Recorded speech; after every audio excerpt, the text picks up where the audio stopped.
Good evening, everyone. We will officially call this Manvel City Council workshop to order here at 5 p.m. First item that we have on the agenda is an update by Brazoria County Mosquito Control District on mosquito activity. Manager Dan, do you want to introduce the item, and then we'll have the presenter come forward, please? Sure. And Harry reminded me that some of y'all may have heard this presentation at BCCA, about a year or so ago. But the general public hasn't heard this, and not all of council heard it, and not all of the directors heard it. So we really appreciate y'all working this in, and appreciate the offer to come and talk to us. Very timely, obviously, with the rains that we've had, the rains that we still have coming, the West Nile reporting and everything. So take it away. Okay. Hi, everyone. I'm Tiffany Walker. I'm the operations manager for Brazoria County Mosquito Control District. And with me is Jose Marquez. He's our lead surveillance tech. So he's going to talk about the mosquito stuff because that's more his specialty than mine. So I guess. Oh. Sorry. So just go ahead. This will move you Okay. forward. I'm going to push through this rather quickly because it's a lot of information, and I want to give y'all enough time to be able to ask any questions y'all may have.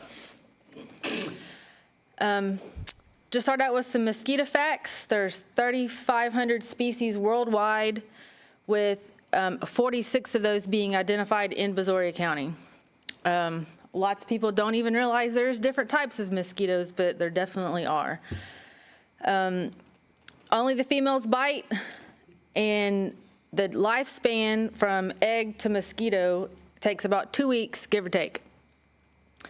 If it's really hot, they will hatch off a lot faster. We actually did bring larvae that we caught today. If anybody wants to look at it, it's about in that second instar in the jar back there. A little bit of our history. We were established in 1955 by the Commissioner's Court. And I like to point out that we are a district, which means we're standalone. We don't fall under public health or environmental, which means we are able to spray for nuisance as well as disease vector.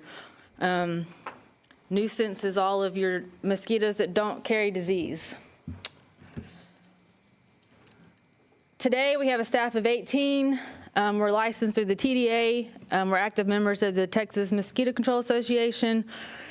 And we have 16 trucks with spray units and monitors in it, 3 marsh trucks, and we contract our aerial spraying with a local business. We are busy year-round, not just whenever we have mosquitoes. In this map, you can see how we have the county divided up into spray routes. So typically, we can cover each one of those zones in a night on one truck. For reference, Manvel city limits is on page 40A and parts of 43, 41, 39B, and 36. The red X's represent parts of the wildlife areas that we are not able to treat. We can go in and survey, but we can't treat there, which means that's where lots and lots of mosquitoes are bred. We start out the year rebuilding all of our spray units, which we do build in-house. We do all of our body work, and we prepare for the next year. And this is where I'm going to let Jose take over. Good evening, everyone. Again, my name is Jose Marquez. I've been with the agency for about 12 years now. Started out as a sprayer, and I've made it to where I'm in charge of 2 other gentlemen that between the 3 of us have to survey the entire county. If y'all aren't aware, the county is about 1,800 square miles, and that's a lot of ground for us to cover. And we try to do so as best as possible. Now, on the slide, as you see in front of you, we have 2 different types of larvicide that we use in our program. The bricks that we have here are the ones we put in storm drains. And we go out throughout the entire county, and we put out about how many briquettes per year? Well, in Manvel city limits alone, we've put out 5,476 briquettes this year since the spring. That's a lot of storm drains, folks.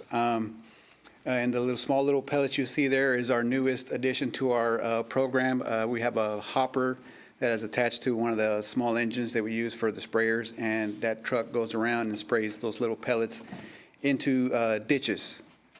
On the slide, you see one of our guys larviciding with the liquid larvicide in the ditch there with some water. On the slide here, you see all the stars, and that is every single survey point we have within the county. Again, there's 3 areas on the map that we cannot treat, but we work in partnership with the U.S. Fish and Wildlife and with Justin Hurst National Wildlife Refuge down in Jones Creek. We can go in there and we can surveil, and we get our data, and we use that data to report back to the office. That data is then used to facilitate where we're going to spray for that evening or for that week or forever, or for that cycle that we're doing our survey. These are what our traps look like. Of course, you can see it's like a little Coleman cooler, and underneath that is a device that has a light shining, and then a little fan motor. It pulls it into the trap you see there, into the net. And then underneath that is our gravity buckets. We use fouled water, which is pretty much water. It's infused with hay. It's been sitting around for a while and it smells pretty bad. Mosquitoes like that. They like to lay their eggs in that kind of water. And again, it draws them into that smell and they get pulled into the nets.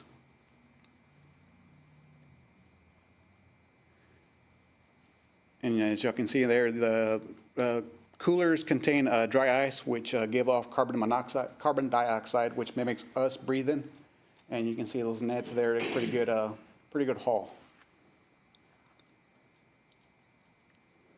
So after we trap those mosquitoes when we bring them in, we sort out specific mosquito species, specifically the Culex kinkafasciatus, and that's the mosquito that can carry West Nile. We grind them up, and we use that liquid, and we place it into a test strip. The test strip then gets put into a machine, and the machine reads out and gives us our results. And then, and this is our up-to-date 2026 arbovirus activity. You can see all the different diseases that are being tested. We also send samples to Austin, and Austin has the much better, much fancier equipment, so they can test for more things. And you can see on the left side the amount of West Nile activity that we've had in the county. These are some of the mosquitoes that we have in the county. The 2 on the left are the 2 most important because they can carry West Nile. The one in the middle is our floodwater species, and those are the ones that come after a pretty good rain. They're the big old giant pterodactyl looking ones. And the 2 on the right are our salt marsh mosquitoes.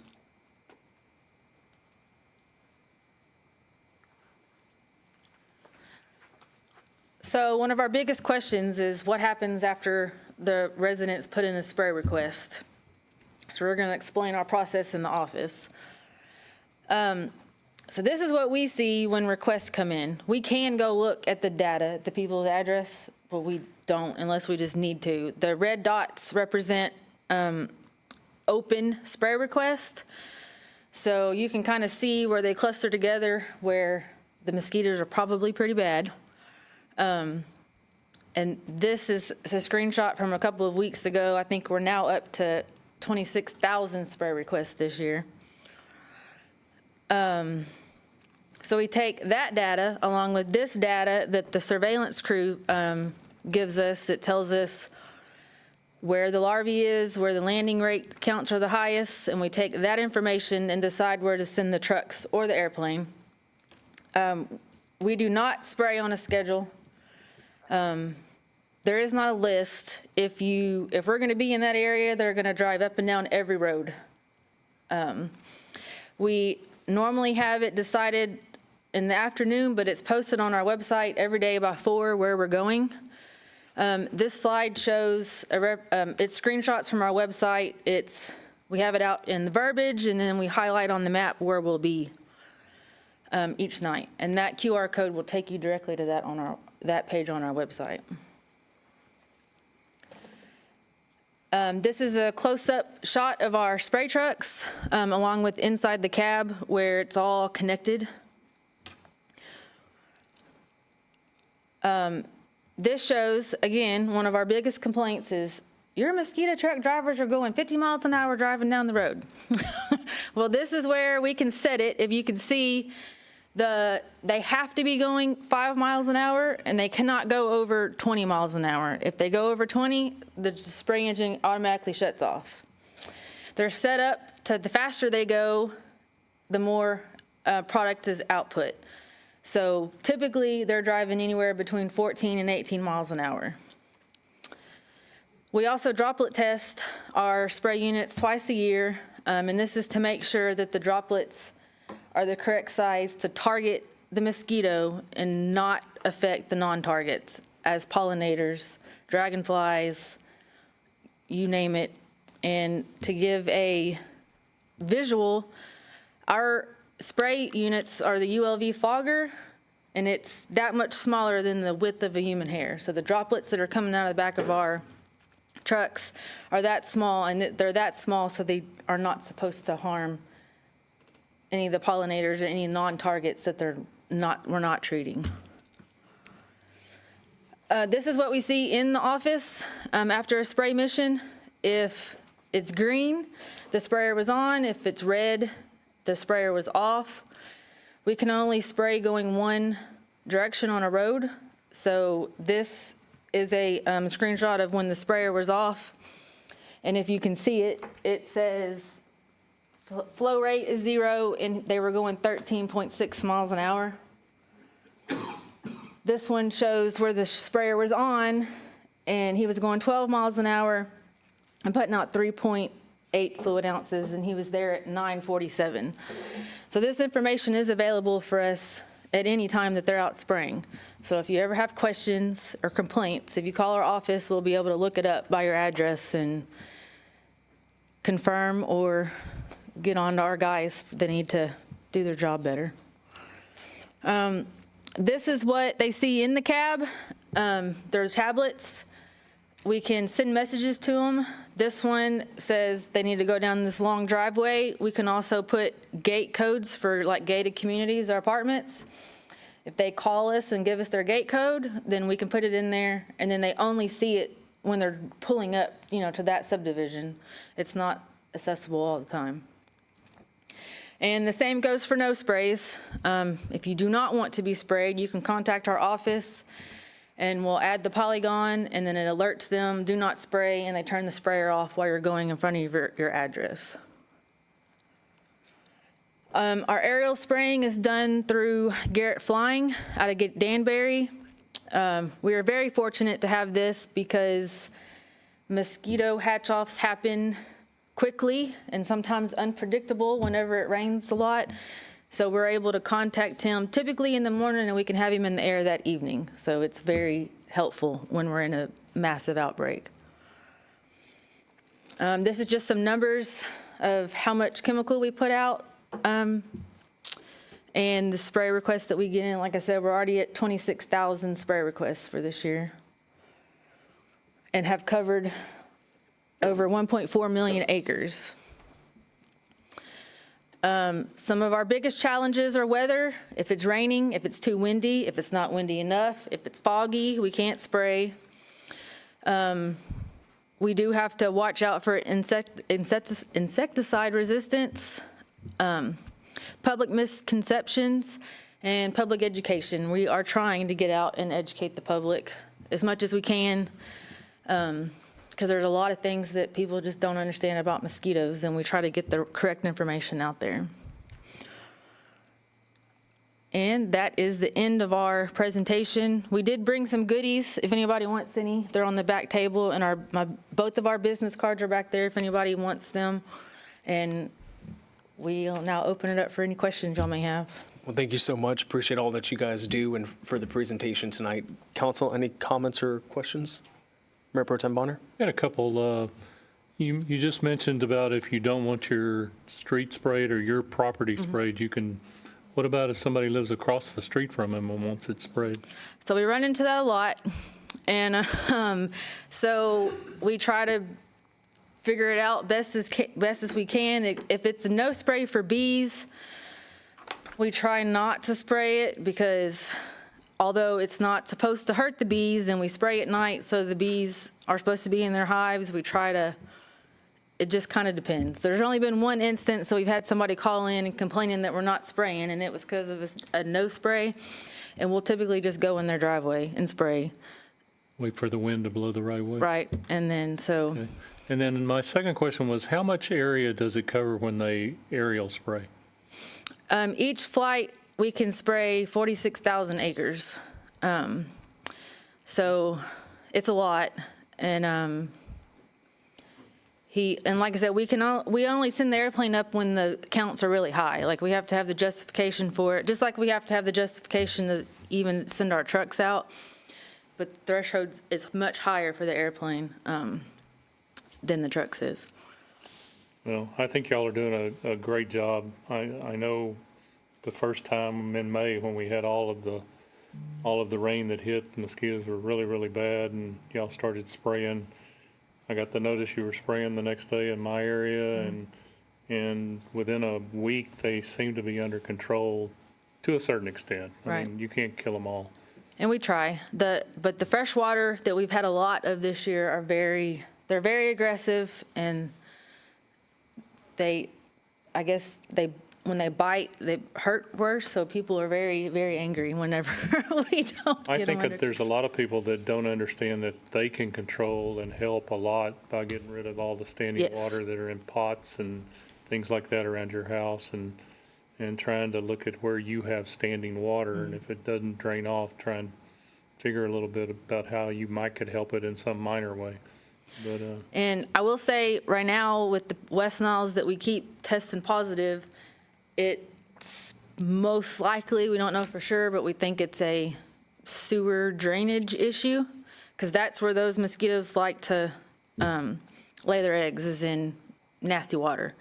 So anything you can do to get the water out of your area is the best thing. And I know when we have 8 inches of rain, you can't do that, but, any little bit helps us. currently, when you target an area that's inside of city limits, do you contact the city for some help with that type problem?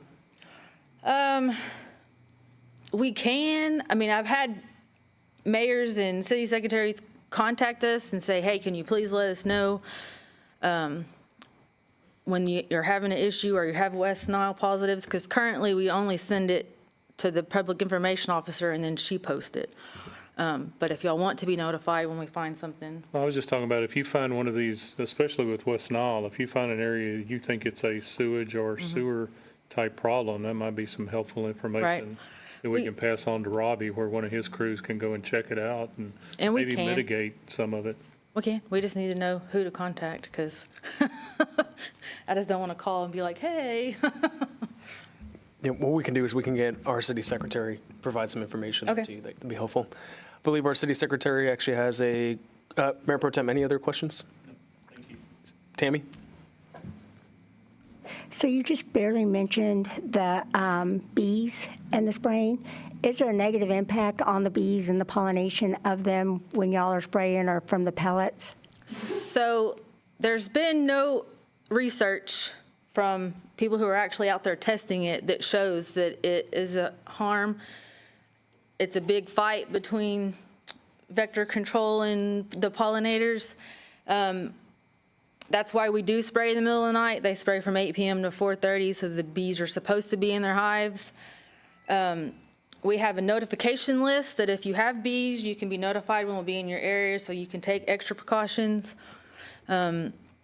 If by chance a kill does happen and we were in the area, we always encourage everybody to contact the Texas A&M AgriLife, because they will go out and help do testing on the bees to find out. But everything that we've been told and all the research that we've been shown shows that it's not enough to harm the bees unless they were just directly sprayed, and they shouldn't be, because the bee boxes are supposed to be 300 feet off the road, and our spray will not go that far, so. Two quick questions. One would be regarding the service requests. Are those unique service requests to the address, or could one address submit multiple service requests? It's unique to the address. Okay. But in the office, we can tell, I know everybody has Facebook groups or their HOA groups or the Nextdoor app or whatever. When that link gets posted, we can tell, because the whole, we're like, yep, okay, our link must have been shared, which is fine. But if you're seeing, y'all are getting a bunch of phone calls here in office, y'all can email me, and we can just kind of put in a blanket request to get the whole area sprayed. So. Okay, that makes sense.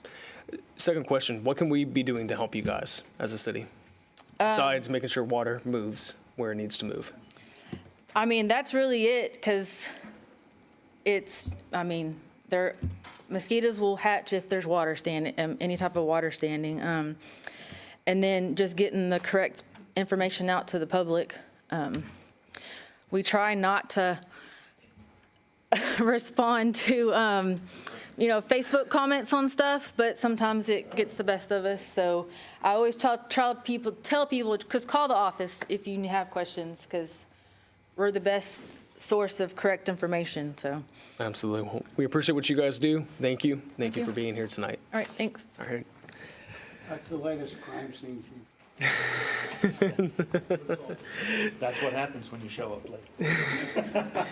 So next we have budget presentation, and the first presentation we have is from our personnel department. So Mr. Chad, I believe that we will turn this over to you. Thank you, Mayor. Oh, are we on? There we go. Thank you, Mayor. Thank you, Council. I got the privilege tonight of going over the budget presentation for the Personnel Department. When people look at the Personnel Department, it consists of HR and also consists of IT. A lot of people look at that and wonder why that pairing. The way I always answer this is customer service for internal customers. With HR and IT, we're the first folks that our new hires see. We set the tone for the culture. We set the tone on how that first week is going to go for these individuals coming into the city. So we work collaboratively together to make sure we're putting the right path in front of those employees as they come in. Let's see. Okay, I talked about that. Let's go ahead and talk about our mission as far as the department. This is to cultivate a dynamic, inclusive, and encouraging workplace for all employees that are empowered to reach their full potential. We are dedicated to fostering a culture of collaboration and continuous improvement, ensuring that our people, our greatest assets, are achieving organizational excellence. Again, it's setting that culture whenever our folks come across that we want to set for both areas. Let's see, did we move? HR, okay. All right, so next I'm going to talk about the HR department. The HR department is a vital component of the City of Manvel organization. The HR team is responsible for managing and enhancing our most valuable assets, our people. The HR team is also dedicated to fostering a positive work environment, supporting employee development, and ensuring compliance with employment laws and policies. Again, we are dealing with our employees from day one throughout their life cycle with the city.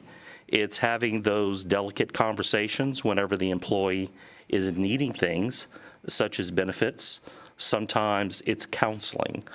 Sometimes it's going over educational outlets that are out there, risk management. There's a whole circle that HR deals with on a daily basis. I continue to talk to my staff on the importance of customer service. We need to do all of these things that I outlisted, but it needs to be done at an area to where we're reaching out and understanding the employee. That's dealing with empathy.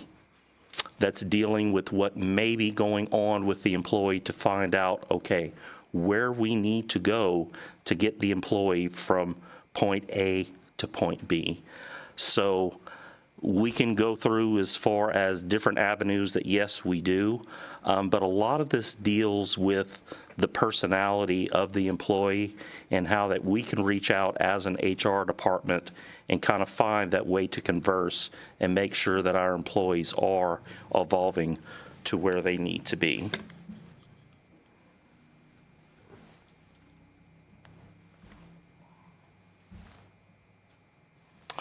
Okay, next I'd like to go ahead and talk about some of the achievements for the HR department for this year. First one I want to talk about is that we've processed 35 new hires this budget year. And of that, we've so far had just 9 that have left, 2 left for better opportunities. I'll just leave it at that. The others left due to either disciplinary reasons or left to job abandonment, areas of that nature. So we have a pretty good rate as far as bringing in folks and maintaining those folks. And again, I know I said this last year, but I want to iterate it again. I'd like to thank the council over the past few years for what you've done on the benefits. That has helped us retain these employees. That was something that was not here when I first came to the city. Next one I want to talk a little bit is NeoGov. NeoGov was our program that the council approved last year for our HRS system. We are practically through all of the training aspects, which was pretty intense. We will be finishing up over the next few months. This is going to help us immensely with applicant tracking, with onboarding that can be done online, files that can be kept online, a better enhanced experience for the employee that will have things done to where when they do show up on the day of hire, they can actually worry about talking to us and getting things situated, excuse my English there, instead of having to fill out forms and making sure the I-9's right, the W-4's right, or what have you. NeoGov, I feel, will be a complete game changer for us. The next 2 areas I want to speak on as far as achievements is our employee wellness.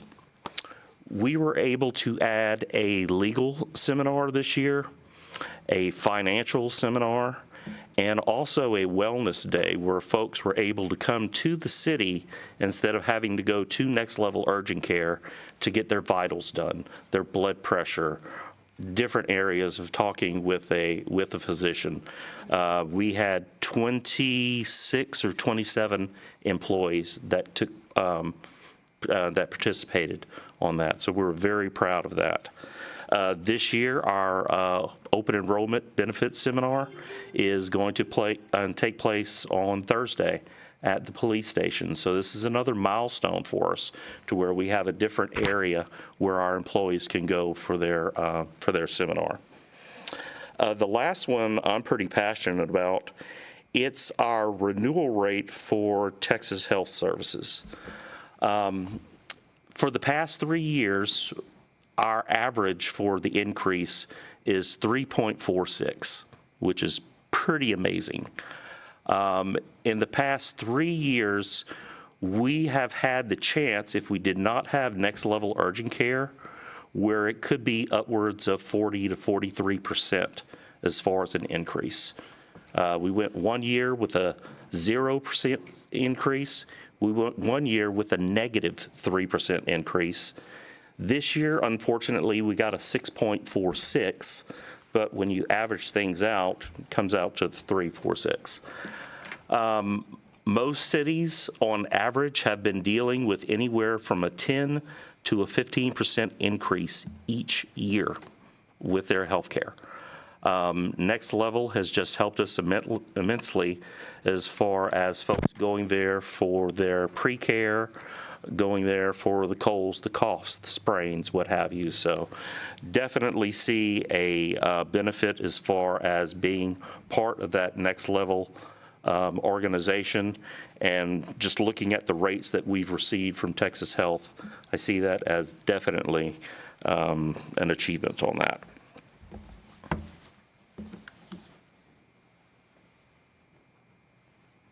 There we go. Okay, next I'm going to go ahead and get into IT. And get my glasses to cooperate.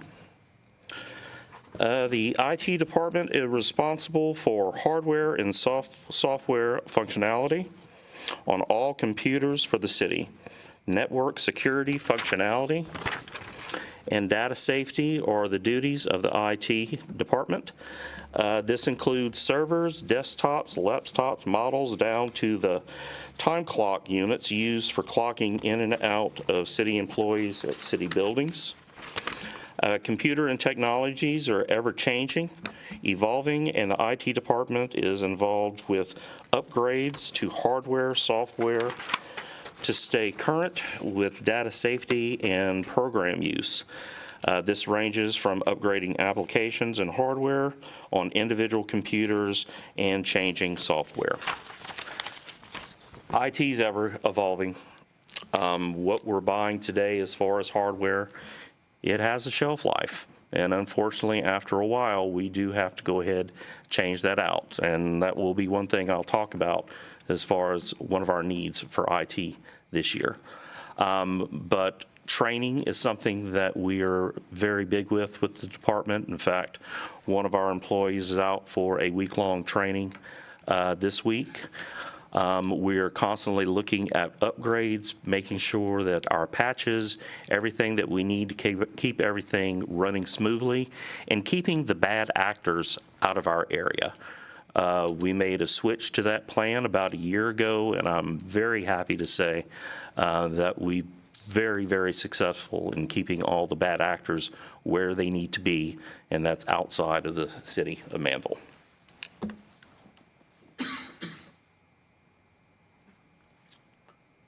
Come on now, let's work.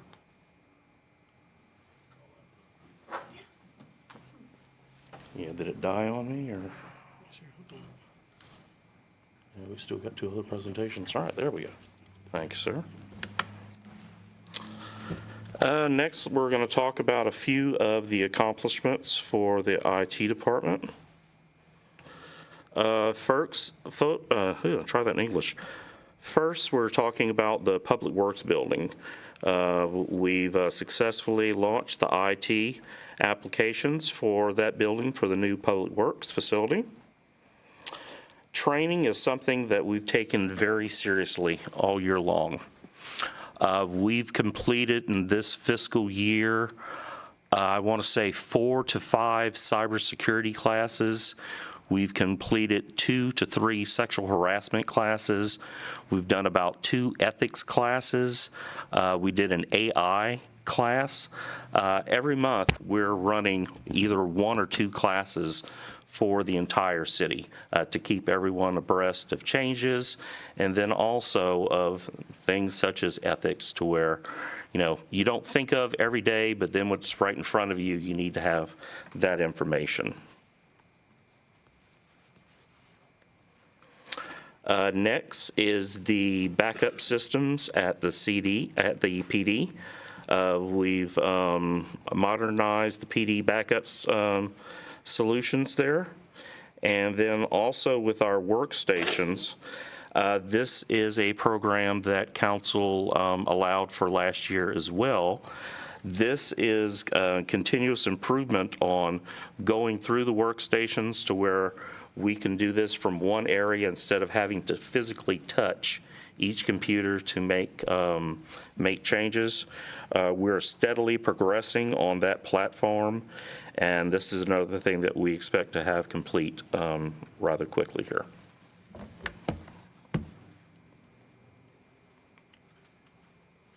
Okay, this leads us up to our wants and needs. as we talked about, we've got a A-team as far as the IT department. Well, the A-team needs the A-team van. So what we're proposing this year, You're too young, man. we're not going to assign positions in the van. We're just, okay. We have one with the van.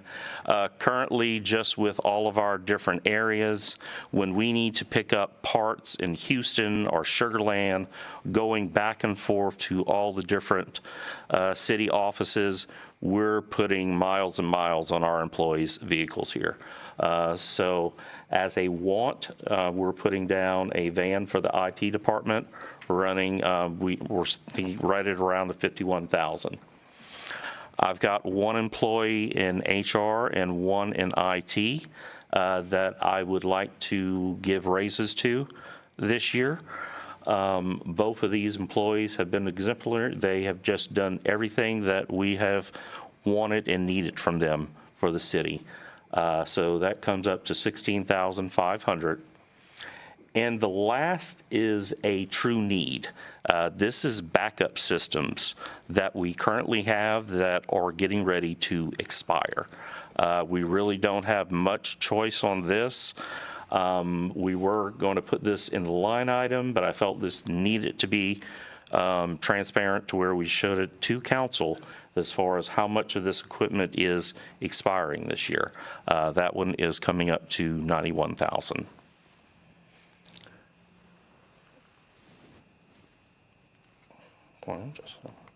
And that is all I have, and I'm happy to answer any questions that you may have. Great, thank you, Chad. Council, any comments and/or questions? Councilman? Chad, I got to tell you, I've had the opportunity to go to the next level a couple times. They're spot on, perfect. Hats off to you and the staff, whoever found that. It's certainly a good benefit for our employees. Thank you, They sir. do a great job over there. And then, I was telling Manager Dan this, and I really hope one day that we'll get there, and I think we're getting closer, is that in the cross-training and everything, that's going to make our employees more valuable out in the other places, right? And one day, I think it'd be the neatest thing in the world to have other cities come and want to hire our people away. Absolutely. Because we've elevated the performance and the training and the quality of people. And so that's hats off to y'all, and keep going on that. They can want to hire them. Doesn't mean that they will hire them. That's true. We'll add that caveat there. Councilman? Perfect timing for the IT failure, underscore the need for new equipment. If we can't afford the van, is there any way that, do we have other vehicles like that we'd be thinking about retiring a police cruiser and using it? I'm not sure on that with PD and Public Works. What I can say is that an option is there as far as doing a vehicle allowance per employee. That comes up to about $500 per month. I'm looking at the equity in actually having the vehicle, because after a few years, you're almost paying for that van and the allowances that you're giving the employees. Are we reimbursing the employees for time that they're driving in their own vehicles?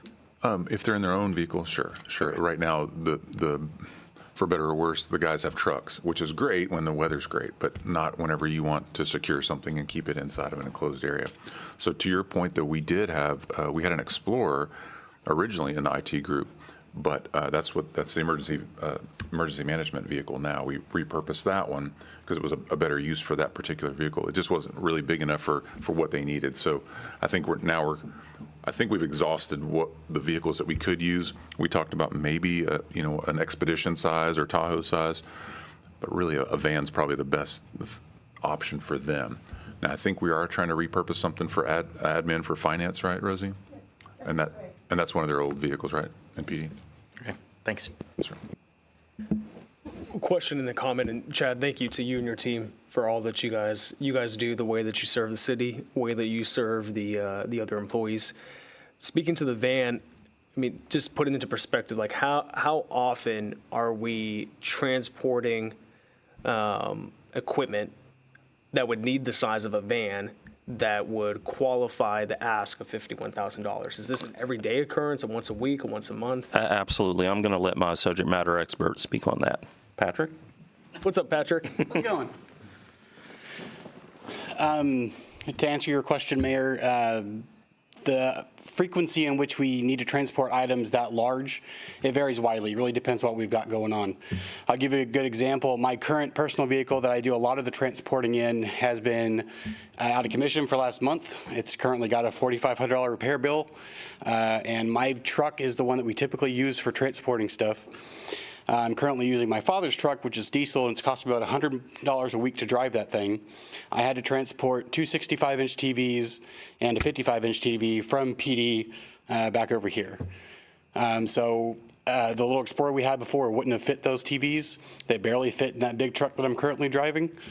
And to be frank, the wear and tear on my personal vehicle to do that kind of transporting has just kind of started to add up as that repair bill shows.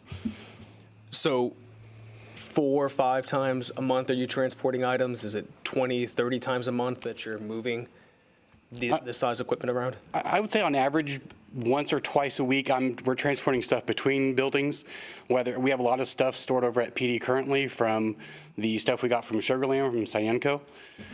As I order stuff, parts, new machines, it all comes here, and then I then transport it to either the Public Works facility or PD, wherever it's needed. Okay, would it make... Also, Mayor, the AV equipment and stuff whenever we have special events. Yeah. That's true, yeah, that too. So I see that the graphic here is more of a like a catering type van. Would it not make more sense to consider a box truck that could also serve multi-purposes for not just IT transport? Is that exponentially more expensive? Are you guys hard set on this graphic? It's a cool design for the van. I love it. I'm just kind of wondering, are you guys more focused on the price point rather than the design, or does the design have a certain functionality for you guys? The actual, like you're talking about the design we have on that picture, that was simply in jest to the A-team reference. What the actual decals are going to look like.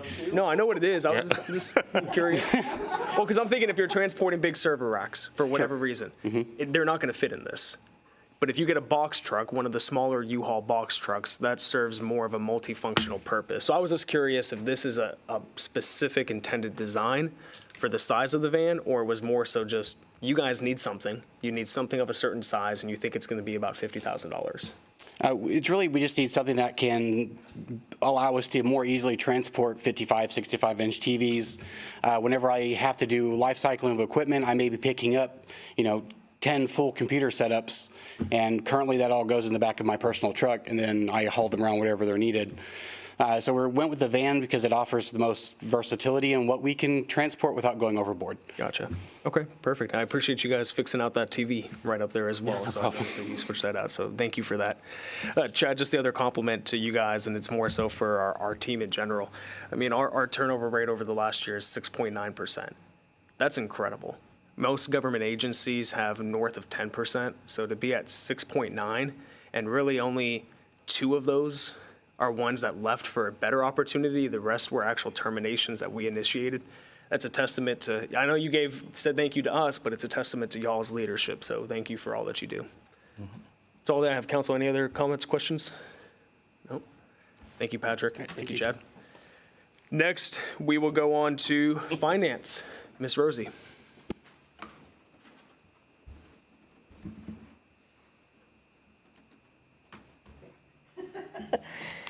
Good evening, Mayor and Council. I am presenting for the Finance Department. Let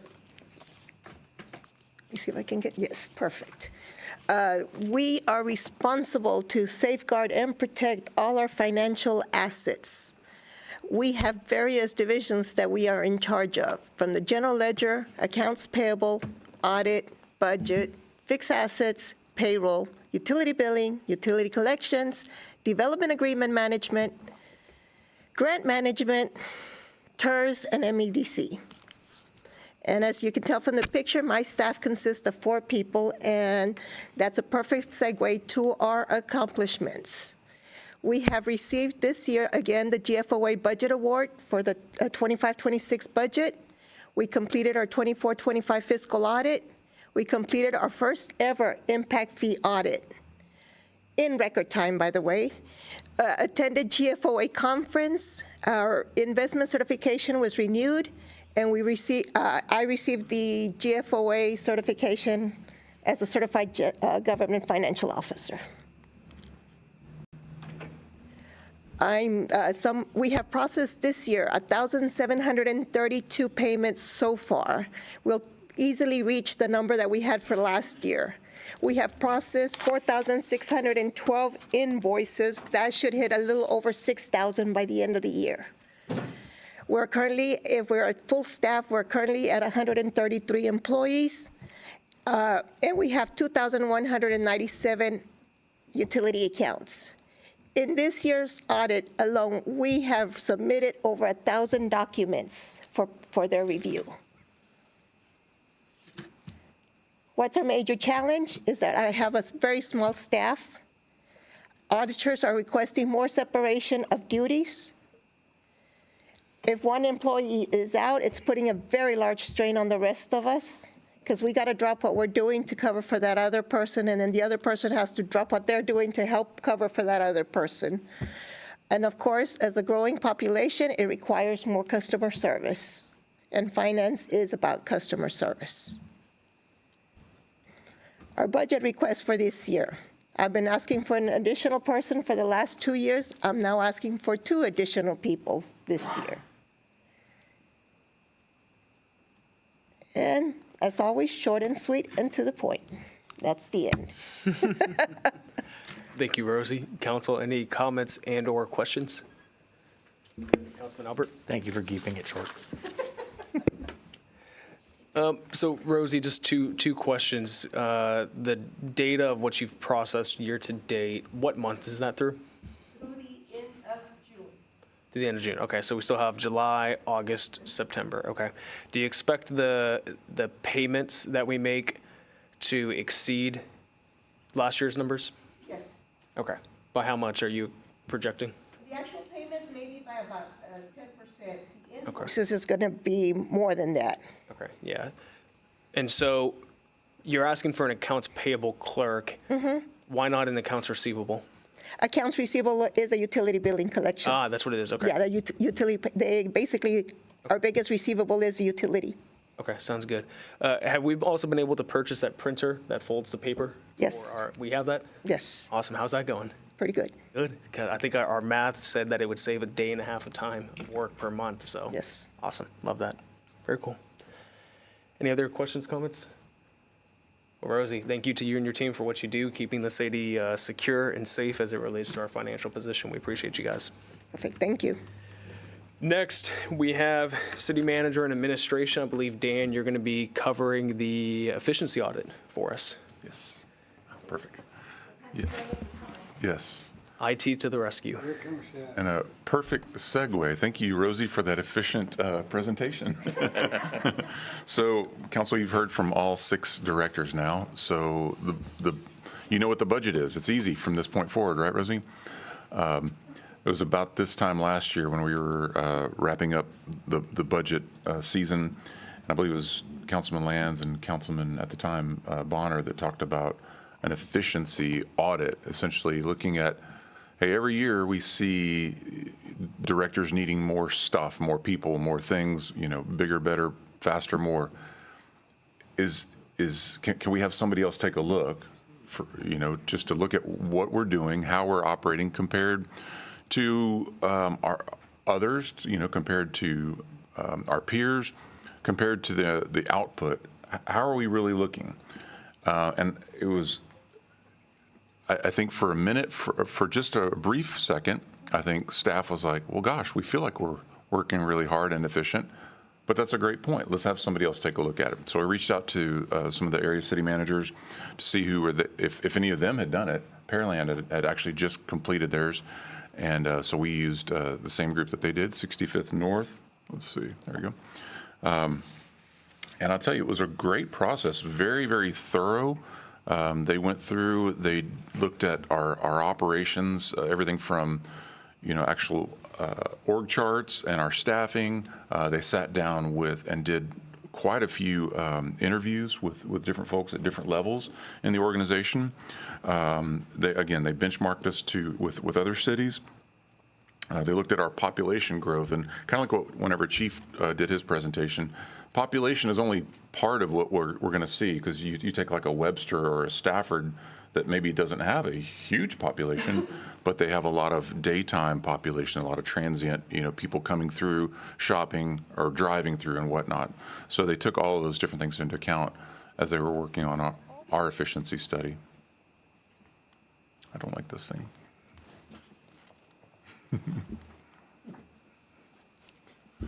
Will the van help this, Patrick? There we go. Yep, so here's what they looked at. So a comprehensive review, like I just talked about, looking at administrative services, looking at our infrastructure, looking at, the number of people that we had for each different department. And then a great example is, I'll go back to public safety. There are different ways to look at how many officers, how many people you should have patrolling your city. Part of that's based on your population, sure, and your population growth rates, but part of that is based on how far they have to drive to get across town to respond to a call. Part of it is based on looking at how many minutes of an hour, how many hours in a day they are working on proactive things versus reactive things. So really impressive with the group that did this audit, because the owner, he's a former police chief and a former city manager. So he had some real life experience on looking at different things. So some of the key themes, they observed that we have lean staff, kind of like what Rosie just talked about. Many departments operate with minimal staff and limited backup, risking disruption from absences or turnover. So maybe you run the numbers and you're exactly where you should be, but if there's no redundancy whatsoever, if Patrick needed to be off for something, who can help fill in those shoes, because the show must go on. If Rosie's out, she's down in the valley for something, who can step up and help out, right? So they observed that and recognized that. They also noticed that we had some underutilized technology. So we had some different programs and applications that we weren't completely up to speed just yet. And so it was good information. I think it was a good probably kick in the pants for us to let's figure these out. We've got a neat AI application that we're working on in development services. We've got a really cool application on the HR side that Chad just talked about.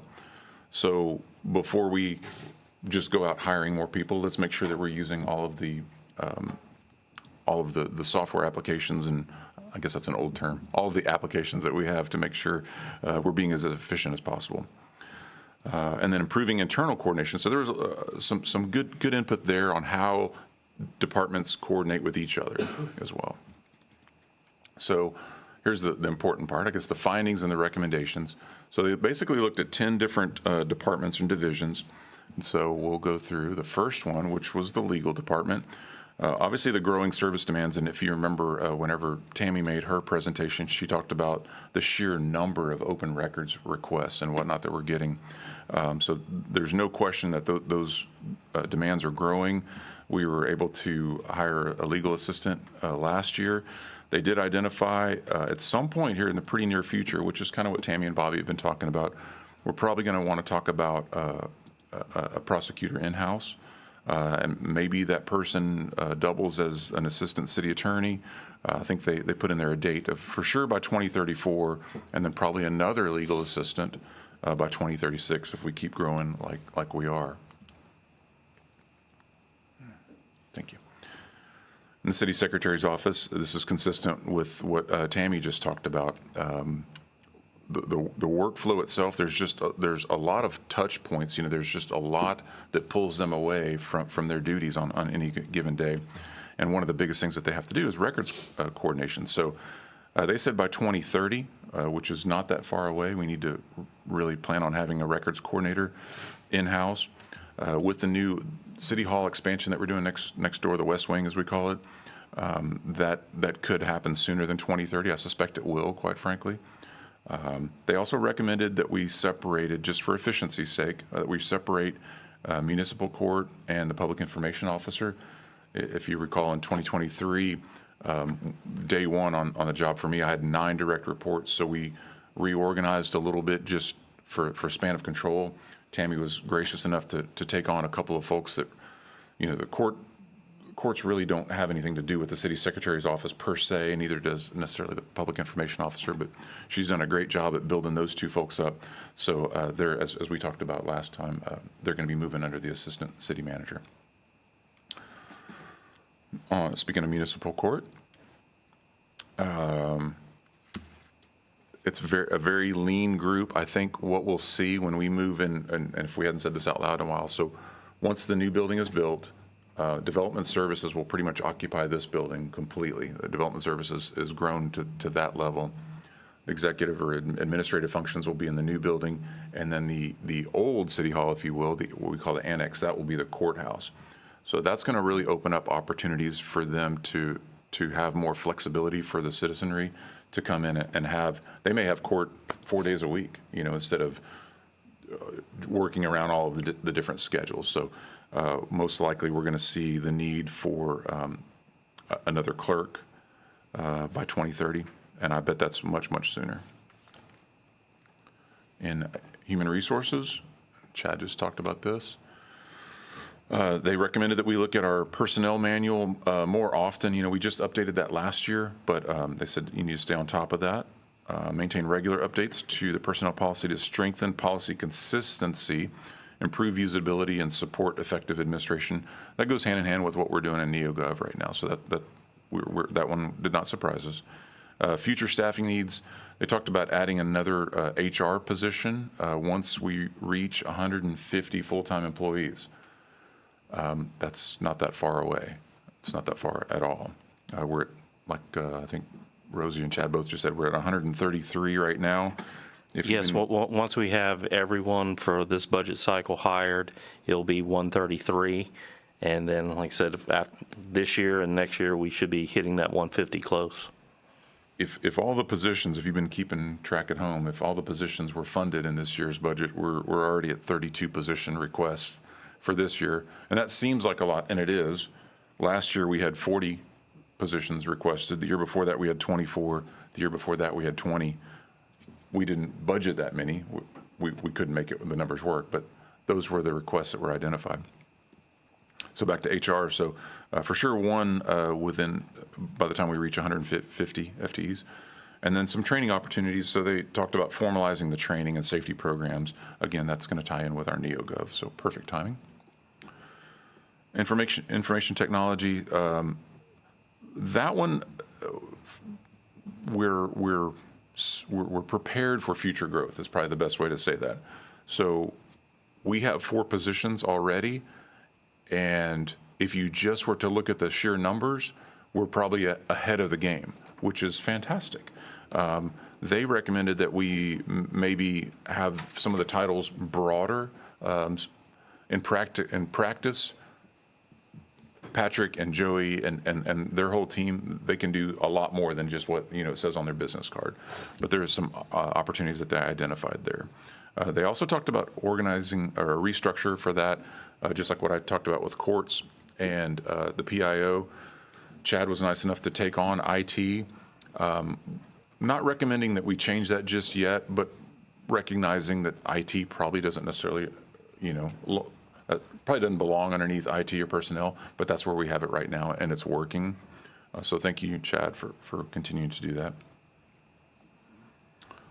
Let's see. Finance and utility billing, again, very timely since we just talked about this. Very, very lean. I mean, you're looking at our entire finance and utility billing staff right there, And so they definitely identified that we need to have a finance manager and a utility billing clerk by 2028. So what they did is every 2 years is how they identified the needs. So that could be 26, 27, whatever. For sure by 2028. Very, very limited. What they identified was in finance, you don't want it to really be like IT where the same person is doing a lot of different things. You really want to have that checks and balances. You want somebody to do this and then somebody else review that somebody did this. And we don't have that luxury right now because we're so lean. So again, that one was not a surprise. Development services looks pretty good. There are some other opportunities in MyGov that we could probably be using, I guess, more efficiently. Not to keep using that same word, but we could optimize some MyGov workflow, update some of our website guidance, and actually that's been done recently. I don't know if you've had a chance to check out the new website, but it's absolutely fantastic. Thank you, Blake. Some future staffing needs. They did also kind of identify what Joe's has been talking about, a building official. They said by 2030, I think we actually have that in the preliminary budget right now, right, Joe's? And then the engineering alignment. So this is an exciting one because they said, hey, city manager, you really should not still be the city engineer. And we just made that change here, a couple weeks ago. So thank you, Andrea. They said that engineering should be integrated within development services for consistency and improved coordination. We agreed. And we found the perfect person for that. Public Works, maintenance and assessment management. So again, there's some other things that they could be doing in-house. They're very, very lean, even though Robbie's got the second biggest group in the city. They're extremely lean on, whenever you're talking about 26 square miles of city to maintain, and with the growing parks and with all of the new infrastructure that's not going to always be new. Some of it's already aging. We're already replacing sidewalks out in Rodeo Palms and those kind of things. So they did talk about whether, sort of encouraged us to consider whether parks-related functions should remain within Public Works permanently, or whether a separate Parks and Rec department may eventually be necessary, which we all know. We've talked about that. That's probably going to be a seventh department before long. And then recently, so Robbie and I sat down and we've taken some of their recommendations to look at kind of a pay plan very similar to what the police department has. So it's not just the pay itself, but sort of a progression. So if you started day one as a maintenance technician, what does your career look like with us? After 6 or 8 years, do you want to become an inspector? Do you want to become an operator? Do you want to become a supervisor? So that really kind of, I guess, invigorated us, right, Robbie, to kind of look at that and have a plan for it. I'm just about done, y'all. Public safety, that one I think we've talked about quite a bit with Chief. We had a good workshop with him. I think we took the whole workshop just for public safety because there's a lot that goes into that. And the efficiency auditor and Chief had a chance to sit down and really kind of to go through that together. And it was perfect timing because they were finishing up the efficiency audit right before Chief did his presentation. So we scaled some areas back, increased some other areas. So what I can tell you is that all of the presentations that you've seen are in line with the efficiency audit. That's really the culmination of all this. And then administration, the last one, again, not to put too fine of a point on it, but part of the problem was me trying to still do too many different things. So they recommended, what they said was the city manager handles excessive operational duties, limiting focus on strategic leadership and planning. So we talked about the city engineer position, and then at the last meeting, we talked about an assistant city manager role, and Jackie will be starting 2 weeks from today. So did not push back on any of those recommendations. So really what they did is that they went through and looked at all the different priorities, all the different implementation, and kind of gave us a hierarchy on which ones to focus on, which ones where can we get the biggest bang for our buck, which was really something that we needed. And I don't think you could do this in-house, and really have an objective look. So once again, thank you, council, for recommending that. The last slide here for efficiency audit. I was the only one that wasn't efficient. We went 5 minutes over. Sorry, Mayor. City engineer hired last month. Dispatch supervisor. That was something that they identified that we needed some help over there with as many dispatchers as we had. So we're in the middle of recruiting. Actually, we're further along on that, right? Starts in 2 weeks. There you go. Public Works. So we just updated the organizational title or organizational org chart. Thank you. And then some modernization going on in HR with NeoGov, and the assistant city manager starts in August. Great. Well, thank you, Dan. Council, what we'll do is, for the sake of time, we will come back at the end of our meeting, see if there's any follow-up questions, and then Dan will kind of, put a bow on budget discussions, make sure we answer any questions for you heading into the presentation of the budget at our next meeting. Council, let's take a 5-minute break. We'll come back here at 6:10 and begin our regular meeting. So thank you, everyone.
All right.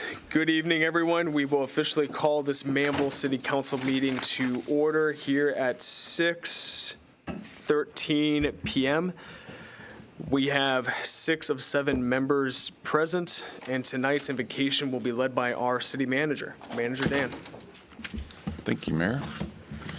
It's timely that you asked me to do this. I was meditating on Philippians 4:8, so let's pray. Father God, you teach us in Philippians 4:8. It says, whatever is true, whatever is honorable, whatever is just, whatever is pure, whatever is lovely, whatever is commendable, if there is any excellence, if there is anything worthy of praise, O Lord, guide our mind towards these things. Lord, we pray for protection for our city.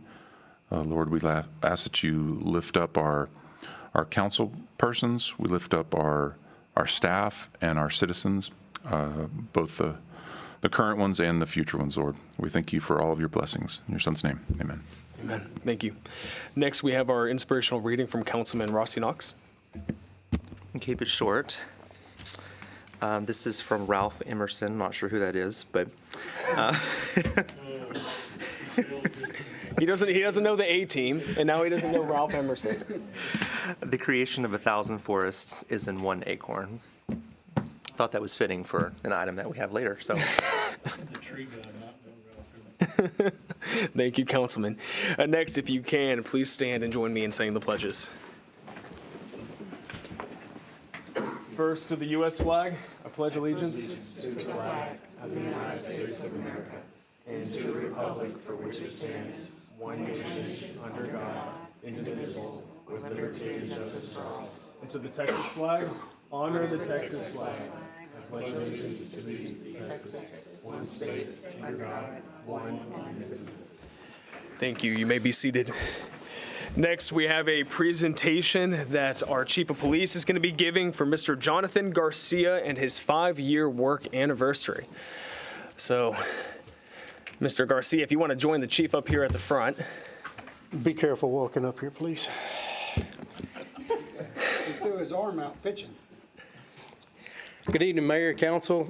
It's my honor tonight to award this presentation to Corporal Jonathan Garcia.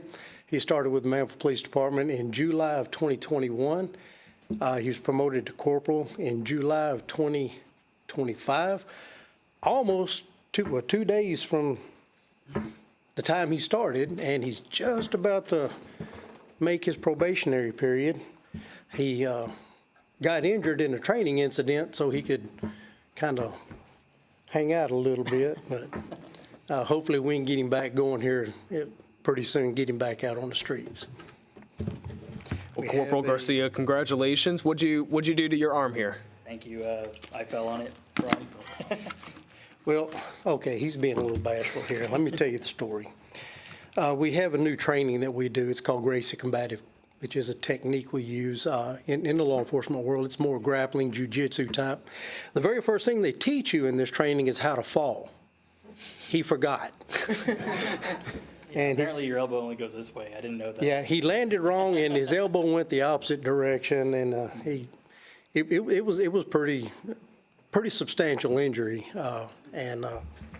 But you know, it's one of the things when you're grappling around with other people. Hopefully we won't have this happen again, but sometimes it does happen. So, but we have a plaque for you and a pin for your 5-year award. Awesome. So we'll put this back in the box so you ain't got to. Now I know the mayor's going to want you to say a few. Absolutely. Corporal Garcia, can you tell us a little bit about your time here in the city of Manvel? Sure. I've been here for 5 years, and it's been fantastic, and I'm looking forward to many more years working with the city, seeing how much we grow. Just in the 5 years I've been here, it's already grown so much. So I'm really, really excited to see what's in store for our city in the future. Awesome. Well, thank you. Congratulations on 5 years. We're going to have you up front take a photo here with the Chief.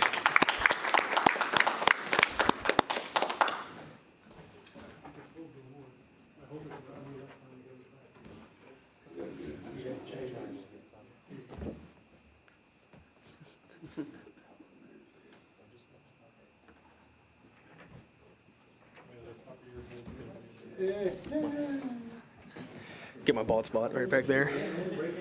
you have a boss back? A little bit, yeah, kind of right there. Hide it. Yeah. All right, next we have a staff presentation on the public hearing item. Joes, we'll turn this over to you. Mayor and Council, this is a public hearing item for a request for an SUP for the Blue Water Retail Center, which is located at 18909 Morris Avenue, Highway 6. It's at the intersection of Pollard and Highway 6. The applicant is requesting an SUP to allow for nail salons in one of the lease spaces that is approximately 2,128 square feet. As you all know, the zoning ordinance requires this particular type of use to have an SUP with predetermined conditions. The conditions that are included in the zoning ordinance are, unless otherwise required by state law or regulation, the facility is only permitted to operate during the hours of 7 a.m. and 10 p.m. each day. All waiting and lobby areas shall maintain an unobstructed view from the outside, and all doors shall remain unlocked and accessible during normal business hours. Planning, Development, and Zoning Commission considered this request. They discussed the request extensively. The request conforms with the guiding principles and goals adopted through our comprehensive master plan and strategic plan.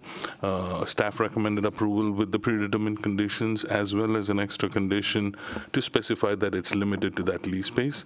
And Planning, Development, and Zoning Commission is forwarding staff's recommendation of conditional approval. Great, thank you, Joes.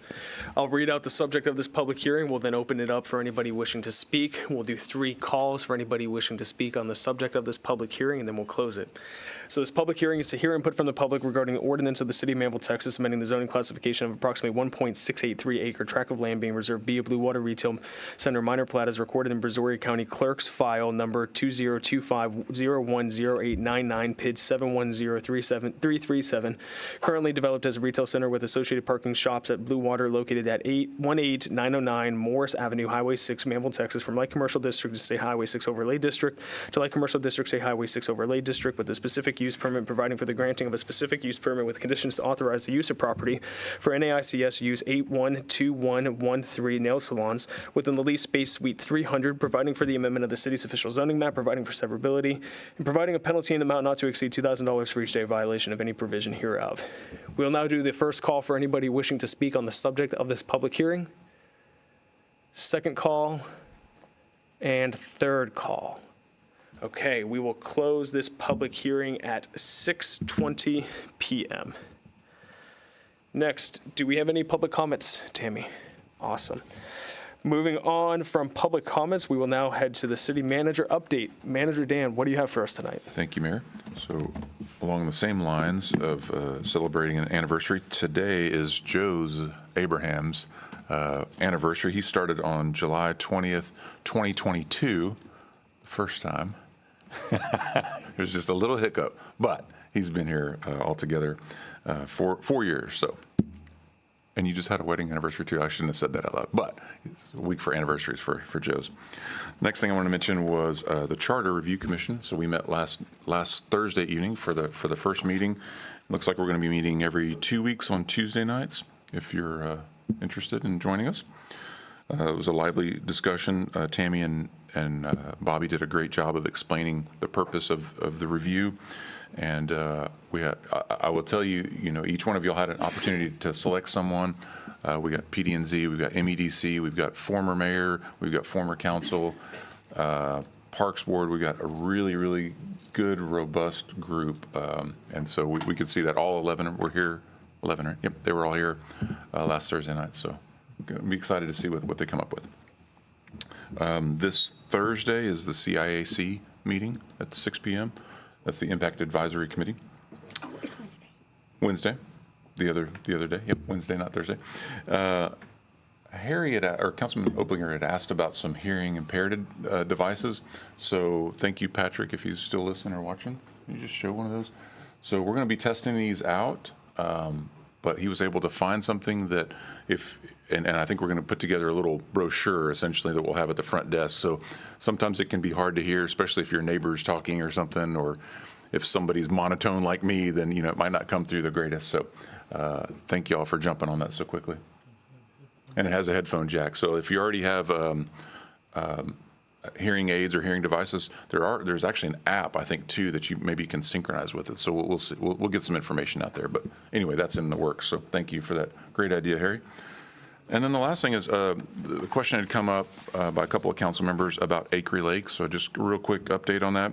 So this month in June, last month of June, we had just a little over 21,000 cubic yards of sand removed from the future lake and sold, and that was our remember, if you remember, it's $1 per yard, so that was $21,000 to the city. So that makes almost 160,000 yards for the year to date. And the question comes up, where do those funds go back to? So right now what we're doing is we're leasing the ability to dig sand there at $5,000 a month. So Sprint sends us $5,000 a month, whether they dig any at all.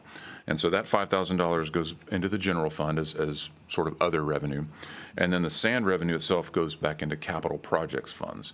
So that's another way that we're sort of invigorating or keeping other revenue into capital projects, future capital projects. That's all, Mayor. Great. Thank you, Dan. Council, we now have the consent agenda. Any comments and or questions regarding the consent agenda? Hearing none, do I have a motion for the consent agenda? Move to approve. We have a motion to approve from Councilman Albert. We have a second from Mayor Pro Tem Bonner. All those in favor? All those opposed? Motion passes unanimously, 6-0. We have no items removed from the consent agenda, so we will now move on to regular agenda item number 1, consideration and possible action to provide direction to staff regarding the Presidio project and its request to allow the use of pumped detention. Council, just a brief introduction. We'll let Manager Dan add more color. Agenda item number 1 and number 2, they are related. For agenda item number 2, Manager Dan will give us an update, but we are going to the recommendation is to take no action on that agenda item tonight as details and items are worked through.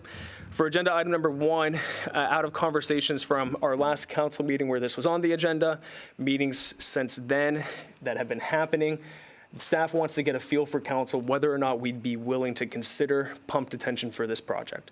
Not the engineering specifics, not the exact design, just would we be willing to entertain that? So that way they can have that information in discussing it with the applicant. So Dan, you can provide a lot more color and context, and we'll turn it over to you. Sure, thank you, Mayor. So what we found out from the developer was that in 2003, some of the players were different, but the engineering firm was the same. It was LJA, and they had put together a drainage impact analysis, I guess, that moved forward to BDD4, Brazoria Drainage District number 4. Looks like the variance to allow a pump system was approved by BDD4 back in 2003. We haven't been able to locate anywhere that came to the city per se, and the 2005, the 2007, and even the current PUD that we have is silent on it. It doesn't mention anything about pump detention systems. So we certainly did not know that was something that they were wanting to have, but it is. It's something that they want. In fact, they've said that if they can't have a pump detention system, I won't speak for them, but they said if they can't have a pump detention system, then the project's dead. I don't know if that's still the case, but that's what they said. So that's a big fork in the road. It's perhaps not that uncommon, maybe, that it's not mentioned in the PUD, in the sense that that's the land use plan. So there are probably lots of things that aren't mentioned in the PUD. But as we talked about at the last council meeting, that's a pretty big one, especially in Manvel. We did not allow pump detention systems until 2023. You allow them now, but on a case-by-case basis only. And I'll just read real quickly, because we've had a couple of instances this year where council was faced with the request for a case-by-case basis. And I'll just remind you out loud what our design criteria manual says is that pumped detention systems may be allowed by city council on a case-by-case basis, but only with the following criteria. Number 1, for non-residential developments only. Number 2, no residences within 1,000 feet of the pump facility. Number 3, a backup natural gas generator is provided for the entire pump facility. Number 4, at least 50% of the required detention is achieved by a gravity system.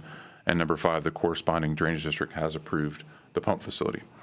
So as it stands right now, what we've seen, 3 of those conditions are met, the last 3. The PUD that we reviewed and that y'all approved on first reading does have residential component to it, though. So right now, Presidio is not a non-residential development only. And it certainly has residences within 1,000 feet if you include Del Bello Lakes to the north, Valencia to the east, and then there are some homes to the south of the development as well. So it's a big fork in the road, and it seems clear to us the way that it was written and the way that council approved it. It says may be allowed by city council on a case-by-case basis, but only with the following criteria. So I think the 2 that council has denied recently, one very recently, there was a residence within 1,000 feet, the one on County Road 58. The council did not approve that one. The one right here at Wilson, the Nassar group, they were within 1,000 feet of some folks on Wilson and Large, and council did not approve those. So, Mayor, to your point, what we need to know, I guess what staff needs the direction, if there's, does council want to approve a pump detention system? Do y'all want to consider a pump detention system for Presidio or not? That's really boils down to that, because that will, I believe that will impact what they can do with their PUD if they need to change their land use plan or do something different. Great, thank you, Dan. Council, any comments, questions? We'll go Councilman Albert, then we'll go Mayor Pro Tem Bonner. Thank you for that, Dan. I'm struggling with this 1,000 feet from a residence as an absolute. And in the 2 examples that you gave on how council voted with that language, I absolutely 100% agree with the first one because there were too many houses around that one.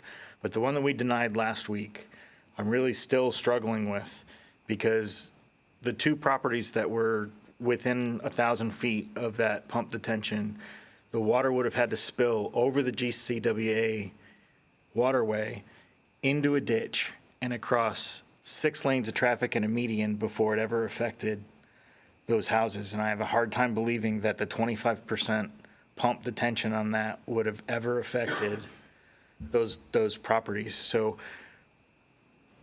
my question is twofold. Do we need to fix three actually? Why 1,000 feet? Do we need to look at cleaning that language up for the reasons I just mentioned for those exceptions? And in the Presidio project, are there any, my guess is no to the east, but at least to the north, are there any similar barriers like give me heartburn over the one in 58? Sure, and as far as where that distance came from, that was sort of a negotiation, if you will, at the council level. I mean, it could have been a mile, it could have been, 100 feet. I think 1,000 feet was kind of where council landed at the time. So that's what we have to work with, today. Should we revisit it? We certainly can. The tricky part, I think, to where you're going with that is if they're hydraulically connected, then it, Del Bello Lakes all ultimately outfalls into the same thing that this is going to outfall, that, Valencia, they all outfall into the same thing. They all go underneath Highway 6. There's the choke point. And that's quite frankly why they're asking for, consideration to do a pump system instead, because it is a choke point. We all know that it's a choke point. Manvel Town Center, Mud 42 sat there for a long time because they couldn't get the detention to work without a pump system. But ultimately they were able to do that. It's much more detention than they would have ever wanted, but they were able to do it. And well, I think you just opened the door to another question I have is if they had more land south of Highway 6 to build bigger detention, would that disavow them of the need of pumped? Conceptually, sure. I don't know offhand exactly, how many acre feet of detention and floodplain mitigation that they need, but the thought is that's what it would take. It's either going to eat up more land or they would need more land. Sure. Yes, sir. Okay. Thank you. So Councilman Albert, are you willing to consider pump detention for this project, or are you not willing to consider pump detention? Which is ultimately the question all of us are going to have to answer. It's going to be unpopular, but because I don't have answers to those questions, I'm going to have to say I'm willing to consider it with the asterisk of I'd like to get those answers questioned. Can they get more land to alleviate? Well, that if they alleviate it, then they don't need the pump detention. So I guess my answer is I could go either way. Okay, thank you. Mayor Pro Tem? I'm not really struggling just because I'm against this pump detention in this area. I think the 1,000 feet was set up. If I remember correctly, we first started talking about 2,500 feet, and then somebody said 300 feet, and we kind of picked 1,000 feet. If we start changing these numbers to fit a circumstance, why did we come up with anything to begin with? I think there's several other problems because all of this drains into the same waterway. I just don't see that it helps. I know there's backup systems, but backup systems can fail too. I'm worried a lot about Highway 6. If we had a failure there, we're just adding to an existing problem that we already have. I don't like it being near, not just Del Bello, but I think we take a chance of, I know the creek's in between them, but the waterway, but I still worry about Valencia and ultimately Blue Water and everything there. So just based on that, I can't vote for pump detention at all. Okay, thank you, Mayor Pro Tem. Councilwoman? Thanks. I was just wondering if we did vote for it, who actually owns the pumps, like for future maintenance? Is it any type of financial liability that may fall on the city, or? No, they would have to own and operate them. And there's actually a good example of that we had in Friendswood years ago. There was a lumber yard, and so everything's fine when times are great and all of the businesses are booming and everything. If something ever happens and there are no more tenants and there's nobody paying the natural gas bill, so to speak, to run it, then yeah, it's going to wind up being ours or the drainage district's. Somebody would still have to keep the pumps running. That's an extreme example, of course. this is a big development, but the short answer is yes, the developer or some sort of association would have to take care of the mud ultimately. Mm-hmm. Yeah. So, Councilwoman, do you have a position as to where you stand? I would like to keep hearing everyone else's. Sounds good. We'll come back to you, Councilwoman. Councilman? So, yeah, I have voted in favor in the past, and the, excuse me, but those were small lots, 1, 2, 3 acre lots. I have no idea off the top of my head. I haven't seen what this looks like, the size and the complexity of what we're talking about. The last meeting we were hearing the presentation, oh, by the way, we have pump detention. I think that was the first anybody here. I heard about it, I don't know. And then, my real concern on this is, if it was presented to DD4 in 2003, but not to the city that we can find. Okay, well, that's great for DD4, but, and then to show up here and say, well, we got approval for those from those guys 20 some odd years ago. I don't know. I'm not comfortable with that at all. There's just I can't see the mechanics of this, so I cannot vote for that, in favor of that today. Thank you, Councilman. Councilman Rossi Knox. So I do have a concern about this. I'm just curious. Okay, so what drainage would be south of Highway 6? That would just be like a detention pond, or would they be pumping to that? And how would they get the water there? Who's paying for that infrastructure? Yeah, they would pay for all of the pipes and ponds and everything. It's a series of detention ponds along the way on the north side, and then ultimately it all keeps draining to the south, and then there's basically no buildable area left on the south side, so that would all wind up being a pond, and that's where the pump systems would be, is on the south side. Has there been any attempt at a consideration for, or what it would look like if there was no pump detention? Has there been any consideration on? We asked that question, and that's whenever I said, if we can't, then the footprint is so large that it's just not a viable project. So I haven't seen it. I don't know what it would look like. I think they actually mentioned that the area, if you sort of imagine the residential area, all of that, instead of being a residential area, would basically become pond, I think is what they said. I mean, just conceptually. So it's a big area. And is there any risk to this affecting Highway 6 in the future if something was to fail? Because this is a important roadway here, getting out for hurricanes. Yes, sir. That's my concern is that. So I do not support this.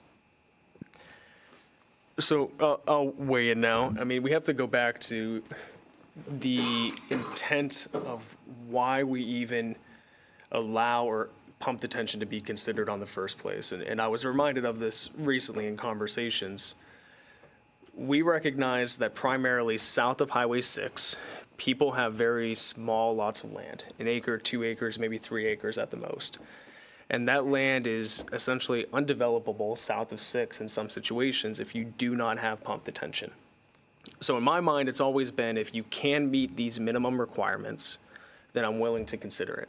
If you're not able to meet these minimum requirements, then I'm not willing to consider it. The intent was never for a massive project of 390 plus acres. It's not what we drafted it for. We drafted it to help the small business owners south of Highway 6. Correct me if I'm wrong, Dan, but Meridiana originally proposed pump detention as well, just like Manvel Town Center. Yes, sir. They both worked it. And my concern is pump can be designed, it certainly can be designed in a beneficial way. I voted for pump detention for the car wash that was coming south of HEB. But when pumps fail, when they fail, and you have possibly back-to-back repeated storm events, that space that the pumps are supposed to artificially create is now filled, and that water is going to go somewhere. This project is proposing the pumps to be south of Highway 6. North of Highway 6 is going to be gravity. But if south of Highway 6 gets filled, what's going to happen? I'm sure great engineering, LJA is a great firm. I'm sure they've run the math. I'm sure they've looked at things. I'm sure they would do it the right way in that regards. But there's a lot of risk that's involved with that. We also have a really good partnership with the church next door. And the church next door, they open up their doors to be a warming center. They open up their doors to be a shelter if people need a place to go if their homes have flooded. This is going to introduce a significant level of risk. And so with the question being tonight, would we be willing to consider pump detention? Not looking at the engineering, not looking at the math, just would we be willing to consider it? My answer would be no to that. I've drawn that line in the sand. I'm going to hold there. If in the future we change the DCM, as Councilman Albert brought up, we can certainly have that conversation if the time comes. But for me, with knowing what I know, I would not be in support of this. Now, council, they very well might come forward and they might say, hey, here's the updated PUD. It needs to have pump detention, and we can take a vote at that time. But I think the ultimate question tonight, Dan, is you guys want to gauge where council's at. You guys want to know what our concerns are, where we stand, and the applicants here, they can hear this, they can take that back, and ultimately they can still recommend and move forward with pump detention as a part of their project, but they know where our positions is and where our concerns are. So for me, I would not be willing to consider pump detention for this personally. Councilman Lance is not here, but Manager Dan, if we can make sure just to follow up with him and get what his answer would be there too. Councilwoman, do you have any direction that you want to follow up on? I mean, I understand the need for pump detention, but one thing that you said a second ago about when it first came to council, it was because there were lots that were smaller that couldn't necessarily meet all the requirements, et cetera, et cetera. And so seeing how large this project is, I don't know, I'm kind of on the fence. Like, I'm on the fence, but I feel like because of how big it is, right? There's too much we don't know. Can I give you that answer? Yeah, I'm you on would the be, you would fence. be a There maybe. you You would be a go. maybe. Like Councilman Albert, you see both sides to it. You'd want some more information. Absolutely. No, that's very, very valid. Thank you for not leaving me out there. Yeah. So Manager Dan, does that kind of help address the item, provide direction, provide some input and feedback? Yes and no. I don't know if the developer would walk away, feeling empowered with the knowledge of, nope, this isn't the place to do it, or maybe I need to work a few of these council members over to where they can come to my side. So, we put it on the agenda as consideration of possible action, so you can certainly give us direction. That would be even better. Okay. I'll make a motion then to provide direction to staff to not allow the use of pump detention for the Presidio project. We have a second from Mayor Pro Tem Bonner. All those in favor? All those opposed? Motion passes in a 4-2 vote. I think that provides clear direction, and ultimately the applicant can choose to do with that as they may. Yep. Okay. Agenda item number 2, consideration and possible action to approve the second and final reading of ordinance 2026-0-16. Council, we will take no action on this tonight is ultimately the recommendation, but Dan, do you want to give us an overview of where we're at, what progress has been made over these past 4 weeks? Or Joe's? Or Dan? Joe's? Dan? Joe's. I do believe that they're working on some revisions. We heard on Thursday that they're working on the revised PUD. Well, we might want to, we think we have somebody that wants to change their vote based on what they just heard. Yeah. So let's do that. I'm going to make a motion to reconsider agenda item number 1. Do I have a second? We have a second for a motion to reconsider agenda item 1, and now I'll make a second motion to provide direction to staff to not allow pump detention for the Presidio project. Do I have a second? All right, we have a motion and a second. What's different? It's the same. It's the same, she just wants to change her vote. Oh. Yeah. Yep. So all those in favor of the direction? All those opposed? Motion passes in a 6-0 vote. Try to help people out. Like the hand that feeds you. Yep.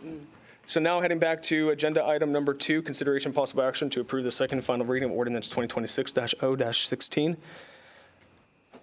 Dan, Joes, if you guys still want to give us an overall update, despite what the comments that we just heard, where we're.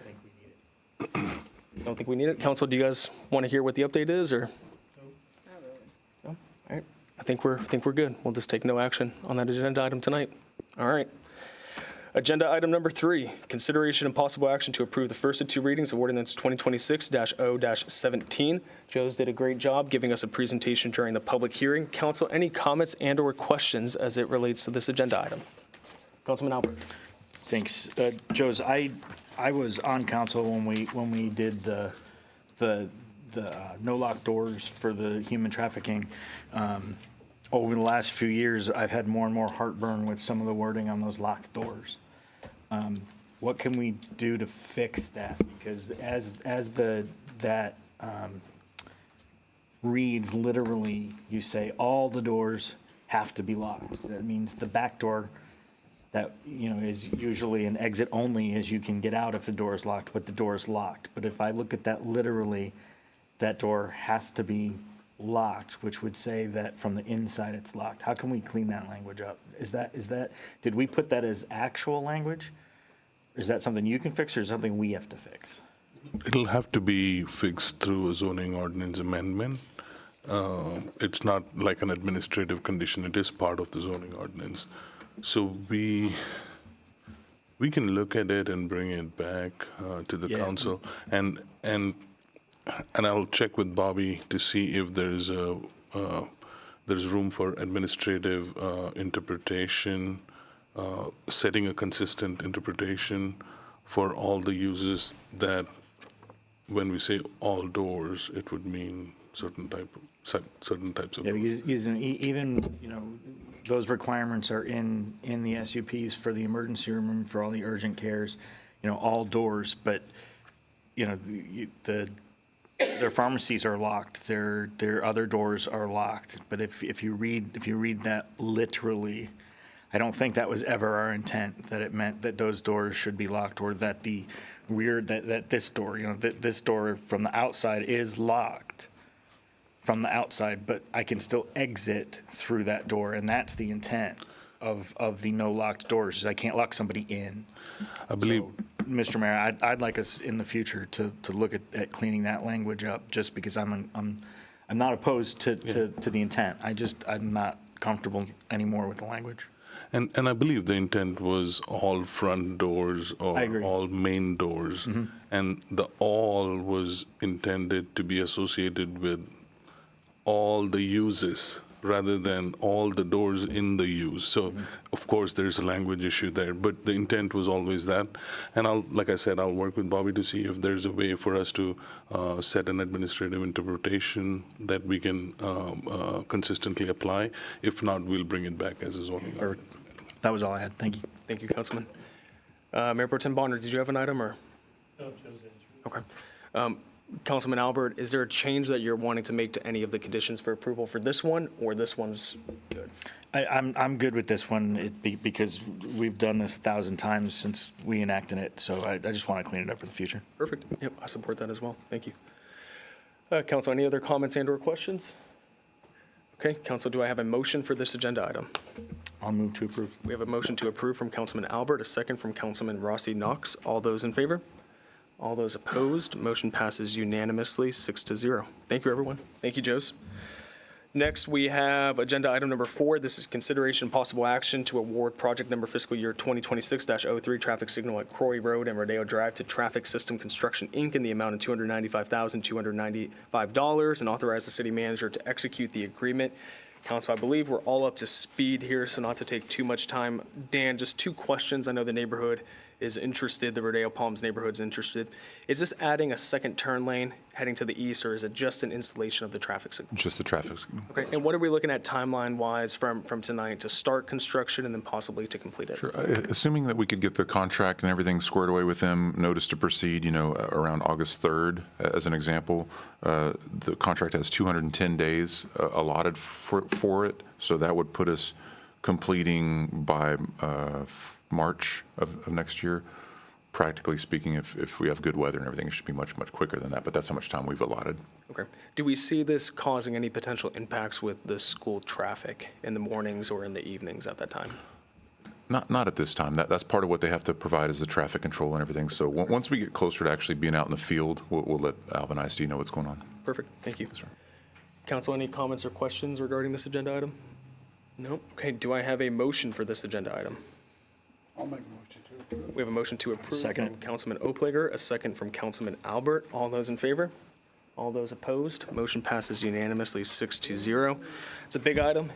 Dan, team, those that did the scoring, thank you guys for your hard work. We're excited to see this. I believe, if I'm not mistaken, will this be, Robbie, the first traffic light that the city will now control?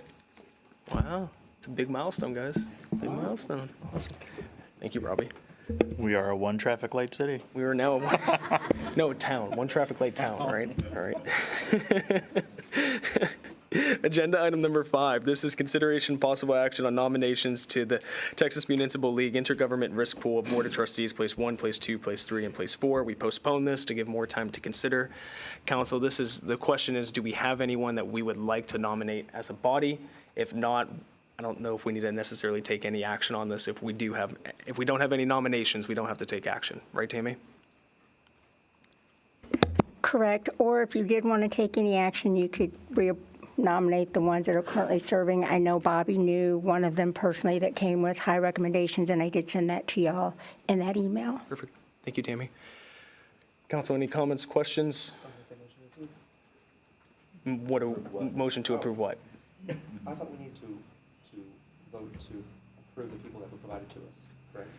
So I'm going to interpret what you're saying. Your motion is to reappoint the individuals or renominate the individuals that are already in their seats. Okay, so we have a motion. I will second that motion from the councilman. All those in favor? All those opposed? Motion passes unanimously, 6-0. Thank you, everyone. Tammy, thank you for all your work on that. We appreciate it. Agenda item number 6, this is consideration and possible action to direct staff on amending the tree preservation ordinance. Councilman Rossi Knox, I know you asked for this item to be on the agenda, so we'll turn it over to you to introduce. Naturally, Garrett would ask for such an item. My main, I guess, what I wanted to do with this is I wanted to ask staff specifically to kind of give us a rundown of how it's been working. This was put in place prior to my election, so that would have been last, April, something like that. I know that's something that I advocated for, but I just kind of wanted to know how it's been working, how many times we've actually done it, some feedback that we've gotten, and yeah, that sort of information. So so we had landscape-related requirements within our zoning ordinance, but then we amended it to include tree preservation-related requirements in there. The intent was to avoid uncontrolled and indiscriminate clearing and destruction of trees for development. And the goal was to protect and preserve mature trees, like large trees. And it includes, if I have to give you an overview of what the ordinance captures, there is, we set what we call protected trees, a few species, a size threshold beyond which it is considered protected, and then a list of other criteria that makes a tree protected, like if it is serving as a landscaping requirement of a development, or if it is serving as a screening between two uses. Once that is said, if we also put in some exceptions, like a residential property used as a single-family dwelling unit, this ordinance doesn't apply in those situations. So we have those exceptions, and in situations where a tree needs to be removed, the ordinance requires that a permit be required. And in case of large development where you have large acreage, we require tree surveys to be provided, professionally prepared by either a landscape professional or an arborist or a surveyor or whatever. So if a tree needs to be removed, it has to meet certain requirements of the criteria that the ordinance adopts. Primarily, the criteria hangs on factors like this tree is struggling, it is diseased, or it is encroaching into a utility area. And in case of development, I think one of the things we have to check is like if without removal of the tree, you cannot achieve a certain kind of development, the intensity-wise, or what is allowed by our ordinance. So the criteria are set. If somebody wants to remove the tree, they apply for a tree removal permit, staff reviews it. If it meets the criteria, we approve the permit. But once a tree is removed, there is replacement tree requirements. They have to meet that. But if we don't approve the permit, they have an opportunity to appeal to the council, and they go through Parks Board to get a recommendation and present their case to council. So that's the overview of the ordinance, with the goal of protecting and preserving mature trees as much as possible, practically, in case of development. Since we've adopted the ordinance, we haven't had a lot of opportunities. Like, it wasn't like we were receiving like several surveys at a time. Primarily because one of the exceptions was that the ordinance did not apply to projects that were already approved, either as a master plan or as a construction plan or as final plats, because for obvious reasons that some of the projects were considered vested, because if the ordinance applied, then their whole plan would have to change and completely change what we already approved.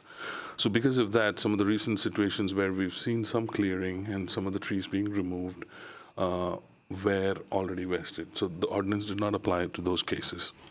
However, we had a total of three commercial developments where a tree survey was provided, and we've reviewed.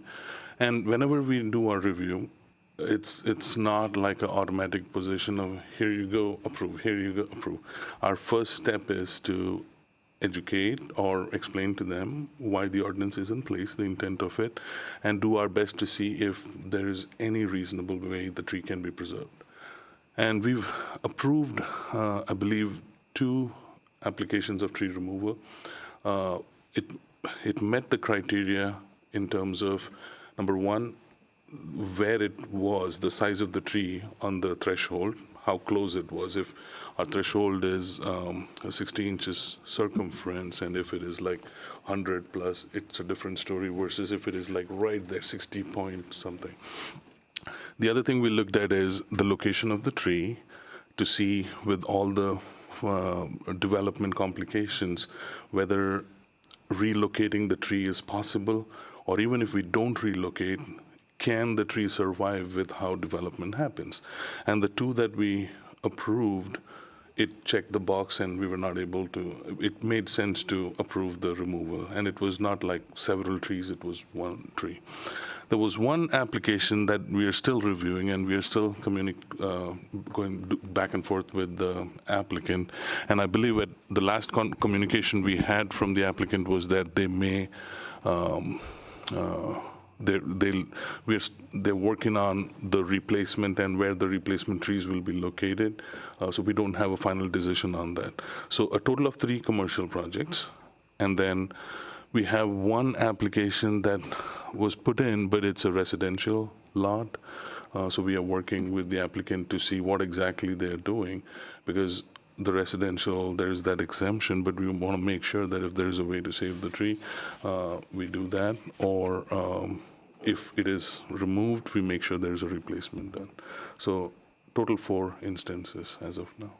And some of the other ones, like I said, were vested, so the ordinance did not apply. Yeah, one of the things that I want to make sure is that we don't just, which you basically clear that up, is that they meet all the different points. We don't just say, okay, yes, it's important to educate them, but it's also, it is a case-by-case basis. The city looks very different depending on where you go. Where I live, there's lots of big old trees. Depending on the south side, there are some areas are just open pastures. I did want to, I guess, bring this up, a possibility of adding an extra layer of protection. Perhaps if, like, for instance, the tree in front of the police station, if that tree was on a specific development, I think that council should know about that specific tree. If a permit was secured to remove that tree, I would like for council to know about that. And I'm sure that there could be some concern that council might be getting too busy with these tree removal concerns. But trees, I wrote a book about the trees in this town, so I've been all over town. I've seen the trees. We don't have trees like that all along Highway 6 in our commercial areas. So the chance of having a random item on our agenda to remove a tree or to deny or approve it would be slim. So I'm kind of curious if that's a possibility that we can add something like that, an extra protection for a tree of a certain size and of a certain variety. Absolutely. We can definitely consider including that and discuss to see what would be the right threshold. Because right now, I believe our threshold is 19 inches diameter at breast height and 60 inches circumference, which roughly translates to, depending on what species it is and what, where exactly it's located, depending on whether it's slow, moderate, or fast growth, you're looking at maybe 25 to 50 years of growth. And we can definitely revisit that to see if you want to bring that threshold down or if you want to still keep that threshold, but another threshold where instead of an administrative approval, it's a recommendation and council approval. We can definitely. I think perhaps reducing the threshold and then creating a separate stance that says if this tree is, if you have a massive oak tree like this, I would like for council to have a certain decision on that. Sure. I also was, let's see, what are the, I think there was 4 or 5 trees that were on the protected list. Do you know those off the top of your head? Yes, I think it's oak, elm, magnolia, and what was the other one? I have the ordinance here, so it's easy. There was one more. I think it's a total of 4 species. Elm. Did I say elm? Pecan. Elm, magnolia, elm. Pecan. Yeah. I would like to consider also adding cypress trees of any variety, and cottonwoods as well. Again, there might be one tree of each of those in a commercial area in the whole city, if not even. So we're not talking about, we're not taking control, or we're not saying that people can't develop here. These are very small instances. Like I said, I can probably pick out maybe 4 oak trees on all of our commercial areas that are large and significant. So this is a very, very small thing. Yeah, and I forgot to mention one thing. So I believe it was the last meeting, we had Manvel Crossing on the agenda, and the gentleman was here. We did not get a tree removal permit, but as part of the plat process, we did get a tree survey that has several trees, 2-digit numbers. And we will be talking to them in terms of what their plan is on saving or relocating, because a lot of the trees fall exactly where the buildings are planned or the detention is planned. So that'll be a detailed conversation, and you had expressed your interest in being part of the conversation. We'll make sure we communicate with you regularly on that. Yeah, my goal with this, I don't sit here because I want to subsidize Houston's growth. I don't sit in this seat because I feel like I should be building a community to serve Houston's commercial growth. I want Manvel to develop who we are and push this image forward, and I feel like we're doing that. We're doing a good job, and I want to continue that. Make sure the developers know that this is what the citizens want our community to look like, and preserving 1 or 2 trees on your property is not that big of a deal. So I appreciate the work that you're doing, and I just wanted to revisit this and maybe add some extra beef to it. So thank you. I'll kind of weigh in. I think the item tonight is, whether or not we'd be open to amending the tree ordinance, and certainly willing to consider what that is. And Councilman Rossi Knox, if you want to spearhead that, working with staff, bring another council member or 2 into the conversation, be more than happy to consider what those adjustments might be. If there's additional trees, I know Mary Ann might want pine trees to be included in that. But whatever that conversation is, more than happy to consider it. I'd also like to just add that I think that there needs to be an increased fine if a developer either, 1, cuts down a tree without getting a permit, or 2, if they clear an entire swath of land without doing the tree survey. If I'm a developer and I see it's only $2,000 and I can clear brush 50 acres, I would just pay that $2,000 and I would just clear it all. It's going to be a lot cheaper for me to do that, because then the city is not going to have any idea what type of trees that are on there. So I'd really like us to tighten up in that area. We have a lot of developers that do things the right way, and I appreciate them doing it the right way. BCS doing the tree survey, I appreciate them doing that. Not every developer is going to operate that same way, unfortunately. So definitely in support of opening it up, just like with the SUP stuff, opening it up, seeing what might be there, getting feedback from staff who's been going through it, feedback from council, definitely in support of that. Yeah, and then this decision definitely has support from the comprehensive plan that we recently adopted, because that definitely talks about taking another look so that we can add like a tree mitigation fund component to it, and to see, basically address what y'all are just talking about. Absolutely. We love following the comprehensive plan to a T. Absolutely. All right. Thank you, Joes. Mayor Pro Tem Bonner. This may be a question for Bobby. Is there any legal precedence for how high we can set the fine?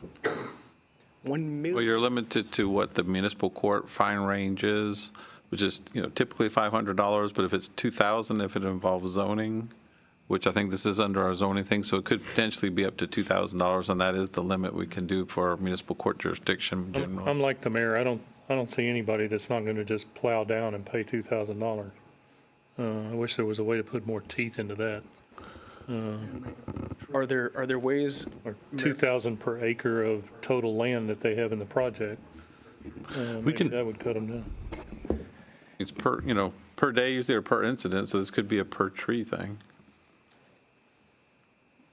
But is that a one-time deal? If you fine them for cutting down one tree and they paid the $2,000 fine, when does the time is when you tell them, when you notify them that they're in non-compliance, and when they pay the fine, correct?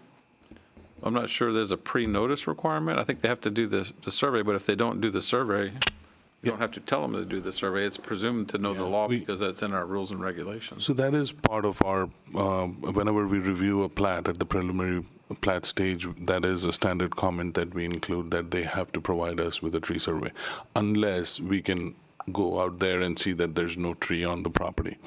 Wherever we are not able to determine, or we clearly know that there are trees, irrespective of what kind of species it is, that comment is already there. Now, in addition to the fees, or other than the fines, one of the things that can be added is like development regulations that kick in if trees were removed or land was cleared without permit. Like, for example, replacement. The replacement requirement could be stringent. There could be additional requirement added in terms of landscaping if the clearing happens without permit. So we can look into some of those options. Yeah, because I could see that right there. If they're gonna remove a tree that they shouldn't have, then maybe they have to replace it. And we look at the caliper of tree that's over $2,000. You know, and we say if that's a 6-inch tree, that's an 8-inch tree. What if they cut down something like that in lieu of the $2,000 fine, having to replace that tree with something that's of that value? Correct, and that'll be significant. Yeah. So we That'll can look be at more than $2,000. exactly, or we can have additional landscaping requirements that are above and beyond our minimum requirements that kick in if that situation happens. I'm still struggling with understanding, when does that clock start, though? The minute that y'all give them the plat survey and it's approved? So, yeah. Let's just pick a date. That's March 1st of year 5000. Then in May, they cut down this tree. Has the clock been running since the plat was approved, or is it the day that it's found that they cut the tree down? Clock for? Per day. Replace, the Bill fine? says per day. It's the day when they cut the tree down. Okay, so that's what I was saying a minute ago. You notify them that we know you cut a tree down. That starts this per day clock. Correct. Okay. Thank you, Mayor. Thank you, Mayor Pro Tem. Councilman? So, Bobby, if we're capped at 2,000, that's for the crime of bulldozing down an entire lot. Can the city have, as part of the fee structure, that if you didn't do the survey and you bulldozed, then you have to pay a fee? That's a fee, not a fine?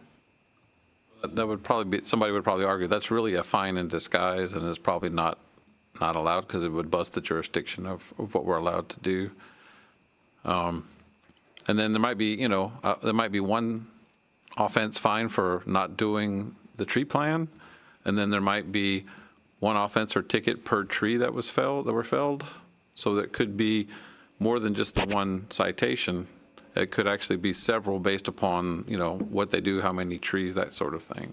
And then I think the act of actually cutting down trees without a tree survey to begin with might actually violate another section of the code, and then cutting down one without. But as far as, any type of non-fine penalty, for lack of a better word, it starts to get a little problematic because then somebody could challenge that based on what it was. Then Galveston ran into that when they were talking about demolition of historic buildings. They wanted to make it like a death knell for the contractor or painter, could never pull a permit in the city ever again.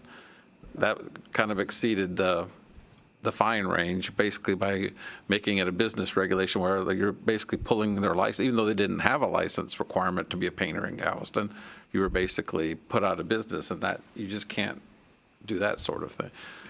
Thanks. Council, is there any opposition to opening back up this ordinance and taking a look? No? Okay. All right. I think there was good conversation. Dan, Joes, Garrett, we'll look forward to you guys leading the charge. Councilman Rossi Knox, if there's 2 other council members that you want to bring along the ride with you, just touch base. We can't do more than 3 because we don't want to violate a quorum. All right. Circling back to an item discussed in the workshop that we weren't able to complete, which is the efficiency audit. Dan, thank you for presenting and running us through that. Council, were there any comments or questions that you guys had regarding the efficiency audit? quick, Manager Day, you said, so all the staffing needs that everybody presented, that was tied back into the audit, efficiency audit, and you're going to summarize that here in the coming weeks, right? Okay.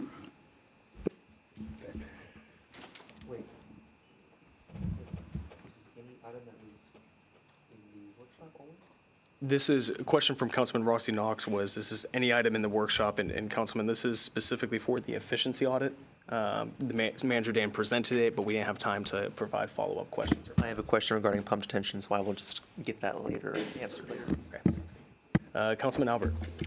So, Dan, you talked in the efficiency bit, but also in budget about moving the court and moving basically administration to the West Wing. Do you have plans for a receptionist, either for development services and/or for administration? Because once these folks aren't here, you lose the extra job that you made them do for the last few years. Yeah, so great question. So what will happen is these, that's occupied by courts right now, that will be the development services permits. So whenever you walk in, that'll be the permit area. So it's a de facto reception area for sure. And then in the old annex, or the old city hall, the oldest building that's sitting here right now, the one next door, that'll be the courthouse. So when you walk in, they become the de facto, and that works. I'm worried about you guys, and if that were to happen here today, Tammy becomes the de facto receptionist, and I never liked that setup. Right. So thinking to that point, in the West Wing, that's where it does get where we're going to have somebody, and so that's what we're trying to figure out. If somebody, since we need a records coordinator anyway, it might be a little bit early. That's kind of what I was saying on that one slide. I don't know. Is that possible? I think that's what they do in PD right now. Their records person kind of doubles as the receptionist. We could do that, not forevermore, but maybe to kind of get our foot in the door. Because when you first walk in, you're going to be in a lobby, and the mayor's office, is down the hall. My office is down the hall, but there's nobody sitting there ready to receive you. So we're going to have to get creative with that. But you're thinking exactly right. These two are handled. It's the new one that's going to be. All right. Thanks. Yes, sir. Councilman Albert, do you want to volunteer your time to be the secretary for us? City charter prohibits it. I can see him starting to process his answer already. Good question there, Councilman. So Dan, just a question for you. For the efficiency audit, was there, I know like our street maintenance program had a recommendation every 5 years, look to update it. For this efficiency audit, I think it's really good. It highlights what we're doing well with the limitations that we have, highlights opportunities to improve as we always look for. How frequently should we look to update this? Is this something that's an every 3-year occurrence? One, to see how have we done with the initiatives, but also then what do we need to do next?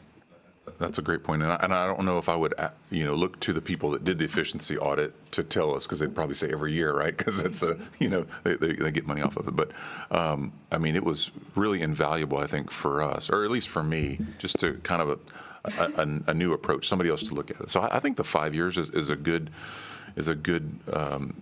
strategy. That's kind of where we look at on all of our other plans. So I think if we budget for in 4 years to do it in that 5th year or so, I think that's a great plan. Great. If you don't mind, Mayor, one thing I didn't get to talk about, and you actually honed in on it because of Chad's presentation. So there one page in the efficiency report, it talked about employee turnover in 2024 was at 19 people. 2025 it was 15 people, and then this year at the moment 9. It's 9. So even though our staffing is increasing, the intentionality of working on the culture, the turnover rate is going the opposite direction of staffing increases. So that was exciting. It's what we all want to hear. I mean, it's a good thing. Y'all have done some incredible things for our benefits and retirement and whatnot over the years. So I think it's a testament to that. It's just the overall package and the culture itself.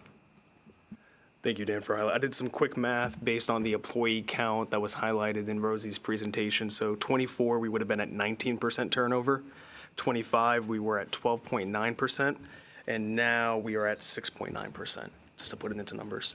Yeah, and they gave a sort of a benchmark of about 11%, I guess, is the benchmarking. SHRM, I guess, gives that benchmark for state and local government, around 11%. So, again, you said 9%, right? We were at 6.9%. 6%, yeah. Yeah, so far through the fiscal year. So, Dan, this kind of wraps up the budget presentation. On the 1st of August, you will be presenting your budget recommendation. My understanding is we're still waiting on the numbers from the county. We still don't have those final numbers yet, so it's going to be, of course, crunch time. But Dan, we want to make ourselves available to you. If there's any questions that you have of council as we wrap this up that we can help answer for you, provide hopefully a little bit of clear guidance, we're here for that. So are there any questions that you have of us tonight? Yeah, thank you, Mayor. We've gone through all of the individual department needs. We haven't really talked about capital projects. We haven't talked about parks. We haven't talked about those other things. We haven't talked about, a tax increase if there was going to be such a thing. So of the things that you haven't heard, I guess, or even things that you have heard, maybe the top 2 or 3, I guess, sort of passion projects for y'all, each individually, would really help out to see if we can at least incorporate or at least know that we're heading in the right direction for y'all. Because this has been from the inner workings of people that are here every day, all day. But, y'all obviously live in the community, represent the community. So is there anything that's glaring, that we haven't brought up yet? Yeah, that's a really good question, Dan. We'll start with Mayor Pro Tem Bonner. Parks. I think for the last couple of years, we've talked about trying to get parks. We've got 2 that are semi-usable. Dolores Martin area out there behind it where the old RV park was, almost heaven. We've got walking trails now. We're looking at doing lighting out there. To some extent, being able to at least walk around the back part of Dolores Martin Park back there, but nowhere near where we want to be. The new Buddy Williams Park, we just planted 250 trees on there for the anniversary. Now's the time we need to start making the parks a priority. We've recently hired and I don't know if the term's right, a supervisor at that level. The way I understand it, they're a supervisor of 1. And we have a parks board, but we're handicapping a parks board. It's hard to give recommendations to us as a council on what the parks board thinks we need to do when they don't have a budget. So at some point, we have to make it a priority to start a parks department, to look at some future goals, come up with a budget, and start where we can make some realistic plans on how we can make these areas more usable to our citizens. I think it was real important to them. We've seen it every time we've had any type of survey on what they'd like to see. Besides food places, we all know we need food places, but I think the other comments I see the most of are usable park space. Someplace that they can go in the city and not have to drive over to use other people's parks areas. So that's my basically one and only priority, is that we talk a little bit about how do we get the ball moving on having a parks department. Thank you, Mayor Pro Tem. Councilman Opleg, or anything for you? Well, just, I think, Robbie, you asked for a grade hall, didn't you? A new grade hall?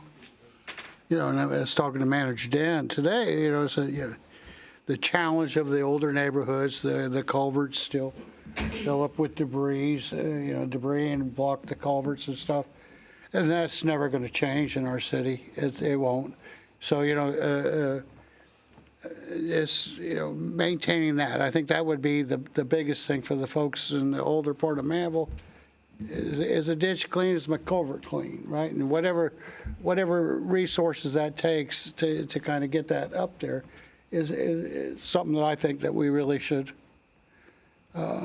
continue to work on. It's one of them never-ending things, right? But that's the biggest thing I can think of right now but that's it. Thank you, Councilman. We do a lot of things well. You guys are killing it as a team. You know, you guys, the way that you respond to citizens and requests, and you treat each and every person with respect. You know, Tammy had a citizen come into her office the other day and was able to help with an issue, and the level of service that you guys provide is phenomenal. I know the community very much appreciates it. You know, you guys, as a whole, we as a community are doing very well with events. Nothing but good things that I heard about the July 4th tree planting event. The team that has been built here is a phenomenal team. Great benefits, great retirement, good pay considering where we're at. As I think about looking to the future, I'd love to get an update, Dan, on the top 10 priorities from our strategic retreat that we had. I think continuing to lean into those, as well as the initiatives that came out in the efficiency audit, that's where my mind goes to. I can't initially recollect the top 10, but I think continuing to lean into those, a top one. I would agree with the Mayor Pro Tem on parks. We're making really good progress on our parks. You go out to Croy Park, what we're doing at Buddy Williams, the incremental improvements at Almost Heaven. I love seeing that, the park being built here behind City Hall. The key is continuing that momentum and also maintaining it. Once you put it in, you got to maintain it. And if you don't maintain it, then it feels like, oh man, did good, but look at where it's at.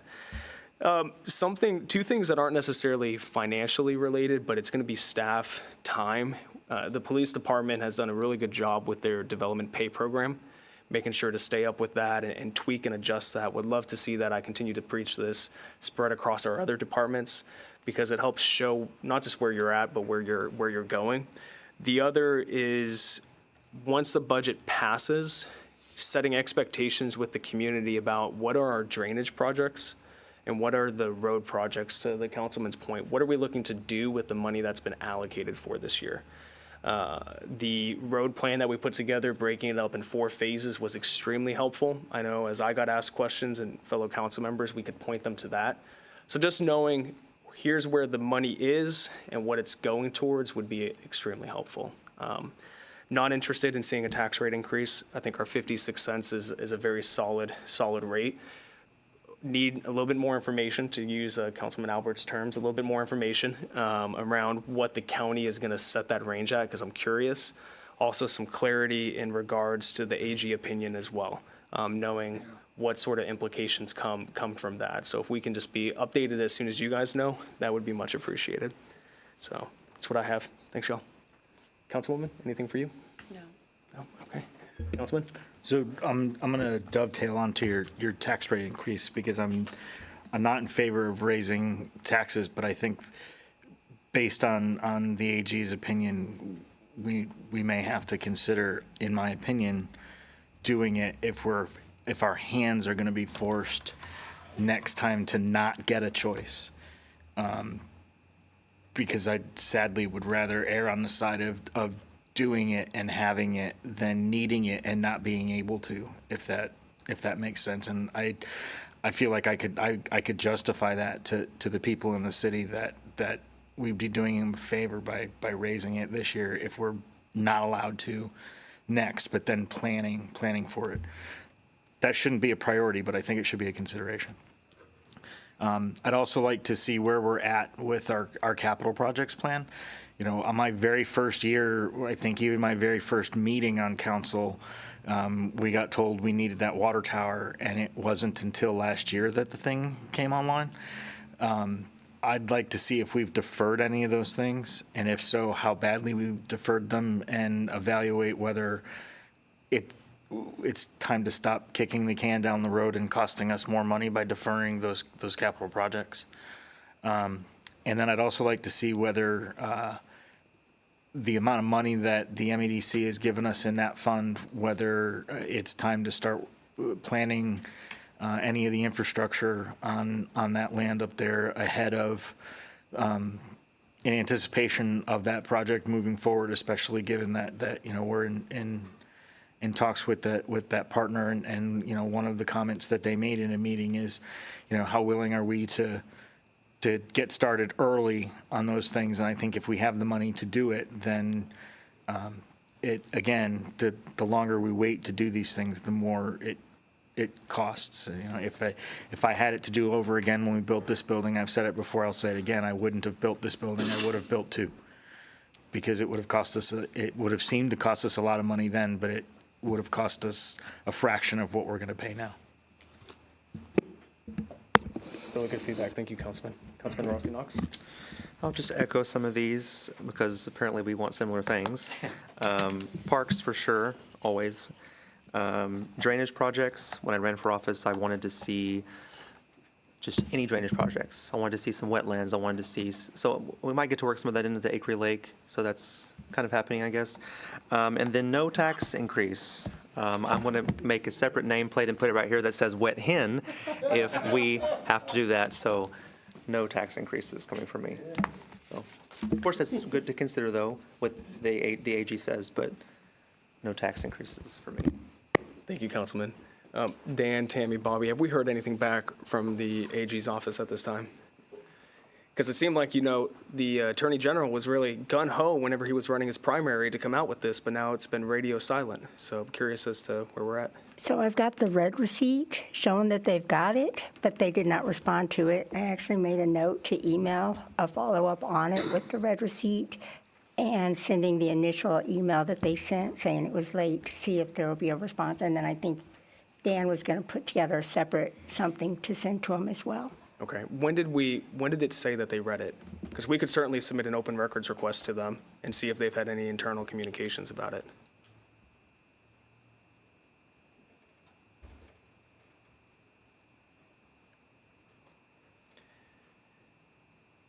While Tammy looks for that, Dan, Bobby, Rosie, let's say we get into budget season and we don't hear back. Do you guys have a recommendation? I was told to look at our attorney and see what he determines. That's what the FOA recommended, for our city attorneys to review the law. So maybe group up internally and come back to us with a recommendation then, in this scenario. The email was given out a recommendation to all cities about when it applies, if it does, which would be the following year. Okay. They put that out to everybody, but I haven't heard anything since, and the TCA has not put that in. Okay. While Tammy looks that up, Councilwoman? I was just wondering, do we have any updates on the 160 acres? I had sent out a proposal to the group to see what y'all thought about the one of the two groups that we interviewed that it seemed like we wanted to move forward with. Mm-hmm. And that's basically to do a feasibility study. So I've heard back from some of y'all, but not all of y'all. So if I could hear back, if you think it's a good idea or if you have questions, then we can go from there. I think we've heard back, I think let's send it out today. I think we've heard back from 5 of y'all so far, so we're close. You say you sent it today? No, about a month ago. Yes, ma'am. If I haven't responded back, I'm going to move forward. You did. Okay. Okay, Mayor. I sent it on June the 25th, and then on June the 26th, I got the red receipt back at 9:15 a.m. Okay. Thank you, Tammy. And Dan, Rosie, when do you guys suspect we'll know from the county assessor collector's office what the tax rate range is? It's usually the 25th, right? Yep. That's the deadline, okay. So we this could get week. We could get it before, but at a minimum, end of this week. Okay, thank you. Councilwoman? Have we heard anything from Bighorn Cantina?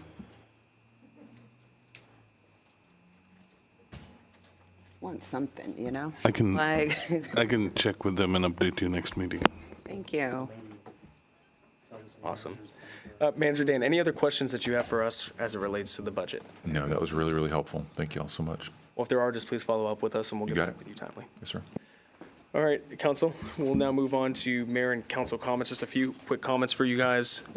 We have tickets that have been provided by Tammy to the Pigskin Preview, which is the Alvin ISD and Pearland ISD football preview, so you guys should have that. Tammy is looking for some responses from us as it relates, if you haven't already, to the State of the Nation address, the Alvin ISD Education Foundation Gala, as well as handing out a meal and delivering a meal to the football team. So if you guys have not responded to those 3 emails, you'll have a few in your inbox from Tammy. Dan, Tammy, can you remind us, we have a joint public hearing on Monday night at 6 p.m. with PD&Z for some zoning updates. Okay, perfect. And then PD&Z will take action on it that night, and then it will be in front of us at our next council meeting. Perfect, thank you. That's all that I have, council. Any other council comments? I have one thing. Mayor Pro Tem? This past Saturday, I wanted to send a thank you out to the several families on Gates Loop that had a lemonade stand. It's the annual Isaiah House 117, where they get people in the surrounding community. All of Brazoria County is welcome to do it. We had one in Manvel, and it was out there on Gates Loop. They did a great job. They were passing out free lemonade, free cookies, and information about Isaiah House, which is kind of dear to my heart. It's the first house in Brazoria County, the only one right now, to get the kids out of the situations that they're in when they have to be picked up by law enforcement, instead of having to sit in an office until CPS can get them located. This is someplace they can take them. They can get cleaned up. They can get supplies. They can get food. Just some place to get them in a calming situation. And if you ever get a chance, if they have an open house, I'd implore all of you, go by, find out about this. It's a great program. We've needed it for a long time. It was completely built by donations from the community. All the people stepped up, and I just wanted to thank those families out there for providing a place in Manvel that we could participate in this. Thank you. Thank you, Councilman. Mayor Pro Tem, any other comments, questions? All right, Council, I will make a motion to adjourn. Do I have a second? Second. We have a second from Mayor Pro Tem. All those in favor? All those opposed? Motion passes unanimously.